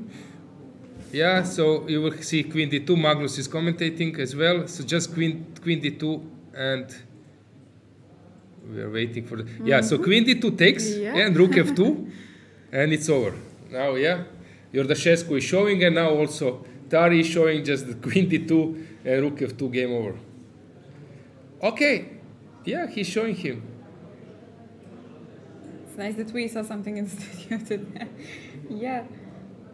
Yeah, so the match finished in 2-2. Yeah, karaoke, different playlist. Different. Yeah. Not so bad. Jewish playlist, yeah. Yeah, they are discussing. Yeah, it's always interesting to see this kind of analysis after the game. Yeah. Nobody seems happy. Yeah.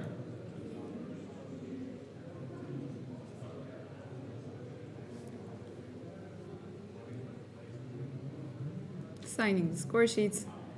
Yeah. And we'll be out of the playing hall soon, getting ready for the party. Exactly. Okay, let's go back to check the games. So this one finished really surprising. So Adams is pushing. I think this one won't make any considerable progress, but we can have a camera there.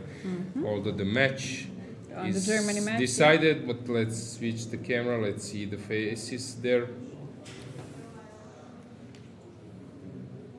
Yeah, okay. So he's thinking while Michael Adams is sort of converting. It looks to me that he will just finish with a win. We have in game. Okay, what's going on here? Maxim Rothstein. It should be just lost. Yeah, this is just. 2 more moves probably to be played. Oh, wait. It needs some calculation. Okay, F1 Not is so with clear. a check. So. Rook b6.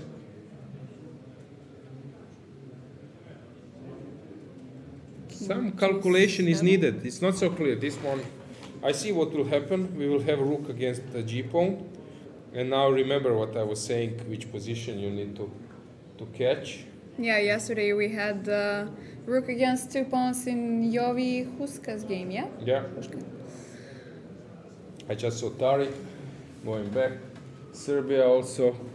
It seems that probably they won the match. Perunovic, Miodrag, their captain, has left. We might get him in studio tomorrow. Tomorrow not. Oh yeah. The next day. Yeah. Sorry, my bad. Starting to get confused. Robert Markusz won. Won as well. Yes, so Big 3-1. win. Big win for Serbia. Congratulations. Congrats. Yeah, guys, just to remind you that tomorrow we have a free day, so you can have a free day as well, and we will expect you the day after to be with us. Exactly. Any results in the women's section? Yeah, we haven't checked the women's section for a while. Let me see. Paehtz still not finished, but again we have rook versus a few pawns in that game. Then Mamedyarov is still playing, but they are They're winning the match. Okay, let's check so this. She needs Let's check. just a draw. Yeah, let's find this. I will go to women's section. So yeah, this was important. Sorry for missing that one. Yeah, you can see the girls on the camera as well. But come on, how do you stop Too many pawns pawns, yeah? from promoting? D6 on the board This looks just very game scary. over. Yeah, this is over. Cannot stop. So she's winning. If she's winning, then Germany is winning as well, and this would mean Germany, sorry, yeah. Azerbaijan. Guna is You white, need, yes, you need to Azerbaijan. have a break. Yeah. Guess which one. Yeah. Yes, I'm sorry. In Georgia, still possible that no, it's just actually winning for black. Yeah, so Georgia will win this one. Greece is Winning so far, let's see. it's a if dead draw now. Greece will win against Ukraine, which is a great huge result. win, yes. Here we have what is going on. Estonia against Poland, 2 draws, 3 draws, 4 draws, yeah? 4 draws? No. 3. So far, Three. 3. Forward board still playing. But it's a draw. Cannot save. Ah, you can king c5. Wait, you just play king c5, and it's over. So here Poland is winning, and what all others were drawn. Yeah, from So that match, all Poland others. is winning that match. Yeah. So not much to follow in actually in women's section, since it's basically over. Paehtz is just losing. She's aware. We can stay with camera, but let's move with the moves. I can just mention about the result. Bulgaria, Serbia is also finished. Draw on the first board between Tedorenets and Aneta Stefanova. Sorry for interrupting. Can you check what happened in Gledura Rostein? Because we have decisive result winning for Benjamin, but last moves were not actually changing so much the situation, which means that another flag has felt. Yes, I guess Okay. we'll get the info soon. Waiting for that info. In the meantime, just to finish, Vicky has won versus Jovana Eric, Nurgul Salimova won versus Adela Velikic, and we have 2 other draws, Tijana Blagojevic versus Gergana Pejčeva and Antoneta Stefanova versus Tedorenets, which would mean that Bulgaria has won 3-1. I have one surprising result, because it looked to me that just in this endgame that Mamedyarov will probably win against Kadric, but he really played very well. And here the trick was, if you take, there is knight d6, and if you take, you cannot stop the pawn. So here Mamedyarov was just moving around, and actually Denis has made a draw. Okay. Good job for him. Yeah. Yeah.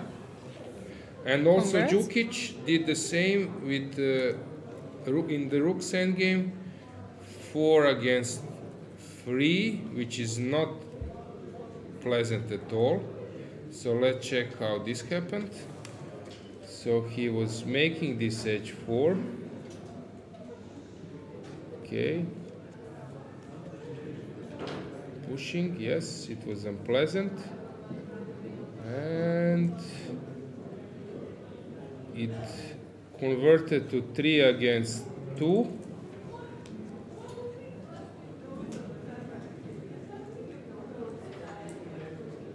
And actually he saved it. Quite easy.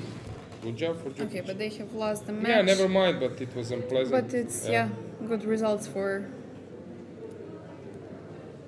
Djukic and Kadric. Yeah, here Adams is winning. This game is over, sort of over, which actually means that we can just, yeah, few more minutes and we can conclude our day, because I think we will have like all the results.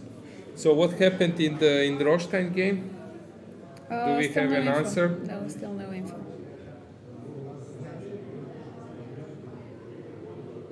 Maybe the result stands. Rapport has won the game, so Romania has won convincingly. Italy lost against Netherlands. Yes. Slovakia has made a draw against neighboring country, against Czech Republic. What happened in Spain against Sweden? Spain has lost against Sweden. Really? Okay, that's a surprising result. That's a really surprising result. France has won against Denmark. Lithuania against Turkey. They played 2-2. Georgia lost against Austria. Georgia definitely not having the best tournament so far. Yeah. So here no progress, and Miki. Okay, we have a trick. Last trick. Black is coping for, but now he plays Rook H8 and Rook H3, and it's just over. Curtains. In women's section, do we have something to follow, or that's basically it? Paehtz finished. It was funny position in the women's section in the game in Poland, since it's very, no this one, but this one. So white king few moves ago was here. Actually, the problem is his main problem, white's main problem was that if you place your king here, you have chance. But okay, there is a motive that it forces you to play b6, but never mind, it's just winning. So this king would love to come here now, but it cannot. Collecting, and you would love to run away here, but you can't come back. Suddenly curtains. Yeah, Adams is winning. Svane is trying, but not much. Okay, maybe we can tell the results. Let us show me the pairings, and we can maybe give Women together. or... Let's say men's section. So the standings basically. Okay. So who is leading the field? Yes. So Germany, obviously, is first. Yes. Germany won. Then we have Serbia, Romania, Netherlands, and England. Probably they will have all 8 match points, right? Yeah. And then with 7 points, Armenia, Poland, Hungary, right? Yeah, if they won today, Yeah. France has won, I think, yeah. Yes, France as well. How many points?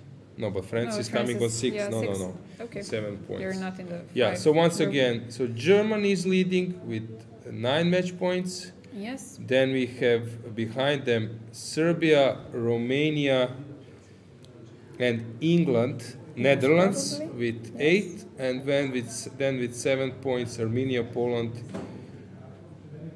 What Israel did? We're waiting for Hungary. the result. Yeah, we are waiting. But what was the case there in that match? So Israel, what did they do? They were playing against Hungary, and if the result is correct, then Hungary has won. So that's why Hungary is Up on in that the place. leading, yeah.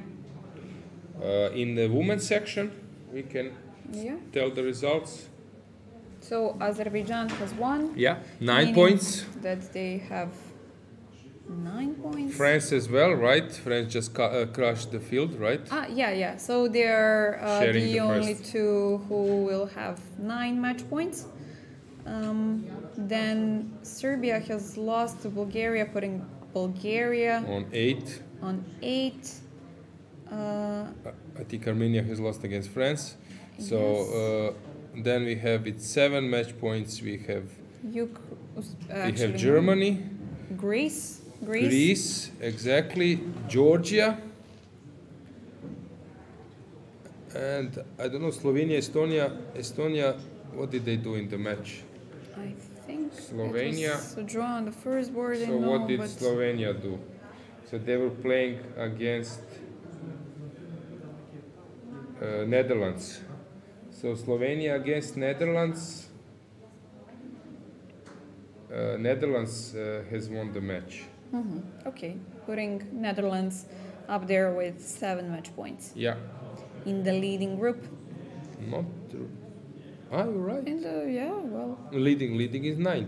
Okay, not the first one, but in the top I got your point. of the table. Good, Yeah. So last moments, just to check this game of Michael Adams and Gabriel. Anything in comment? Yes, We will slowly. Adams has won, which takes us to the We have Svane Gabriel Sargsyan. requests for your tennis match to be streamed. Okay, we need to speak about rights, TV rights. I got some offers on €5. So. Maybe placing some bets as well.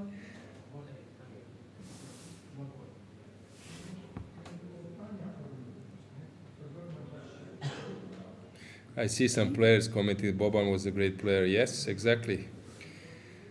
Later after Gullit van Basten. Some Beatles suggestion for. Yesterday.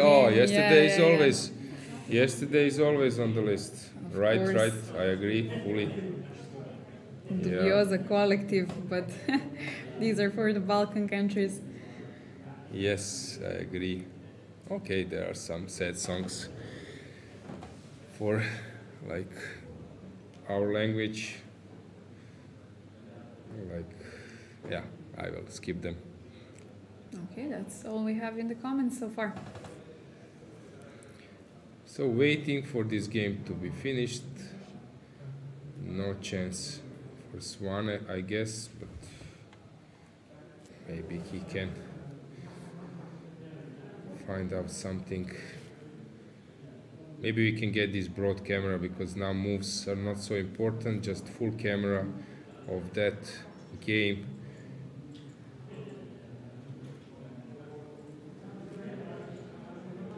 Well, we are.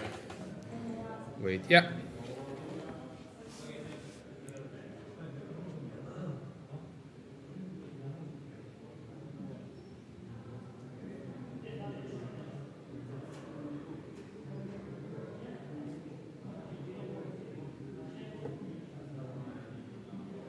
Yeah, in the meantime. I got notification on Twitter that Laurent Fressinet, as you know,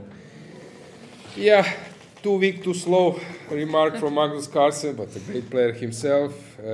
Cutted what I said about calling Ivan Ljubicic to help me in the match. So France is using their all capacities, all resources are ready for tomorrow. Yeah, we will see. They were quite successful against Croatia in the World Cups, but if I'm not mistaken, there was some game in Paris in football. France against Croatia, it was a football match. I think it took place in Paris in Europa League. I might even know result. Maybe it's good that Fres reminds a bit himself. Definitely not my field of knowledge. Okay, so once again, I want to praise Greece for beating Ukraine. Wonderful result for them.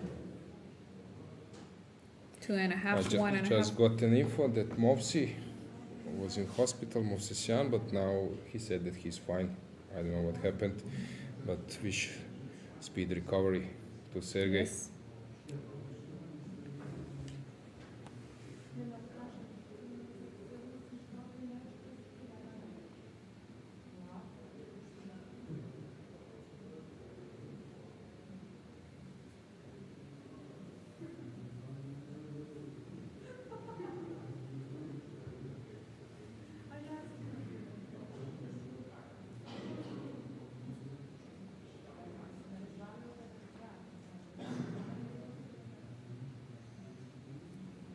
In the women's section, we have Vibeke Barbier playing against Veronika Exler in the Austria versus Belgium match, but Austria has, Belgium has already won the match. 2.5 to half, they're leading so far. All the top matches have finished. We've said the results in the women's section. No, it's not Movsesyan that he got injured, by his player got injured. I will tell you the name of the player in the Slovakian team. Just hang on for a second. I think it was Sahidi, yeah, their fourth board in the lineup. Has he played today?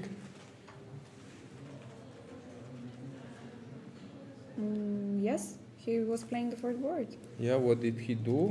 What happened in that match? Sahidi drew. He made the draw. Yeah. And in the end, it was, I think, they made the draw as a team. But he's fine, keeping our fingers crossed for him to get well quickly, to recover. Yeah, it was a draw in the match as well. Yeah, so we have a result that Roshtan has lost the game, but I would love to hear it. Was it time, stepping the time limit, or I don't believe that he resigned, or we are missing the last moves.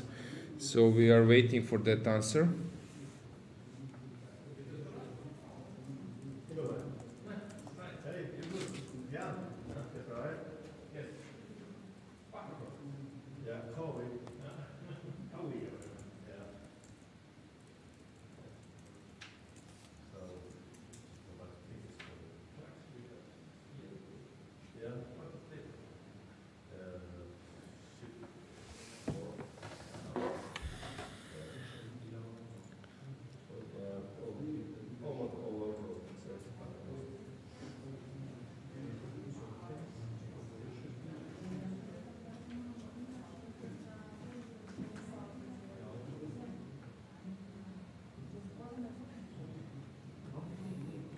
Not much is happening here.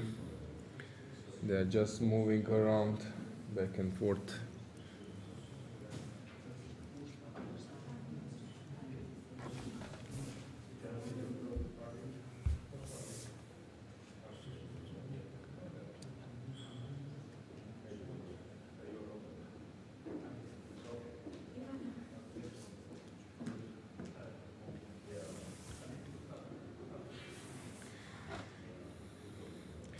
Many surprising results. Yeah, this Sweden win against Spain was a really big upset for Spain. They have really strong team. Good job for Sweden. But from my experience, I think I lost against Nils when Nils Grandelius was fourth board. That was former times. I lost in Novi Sad European teams. 2009? 2009, right. And always Sweden was a tricky team.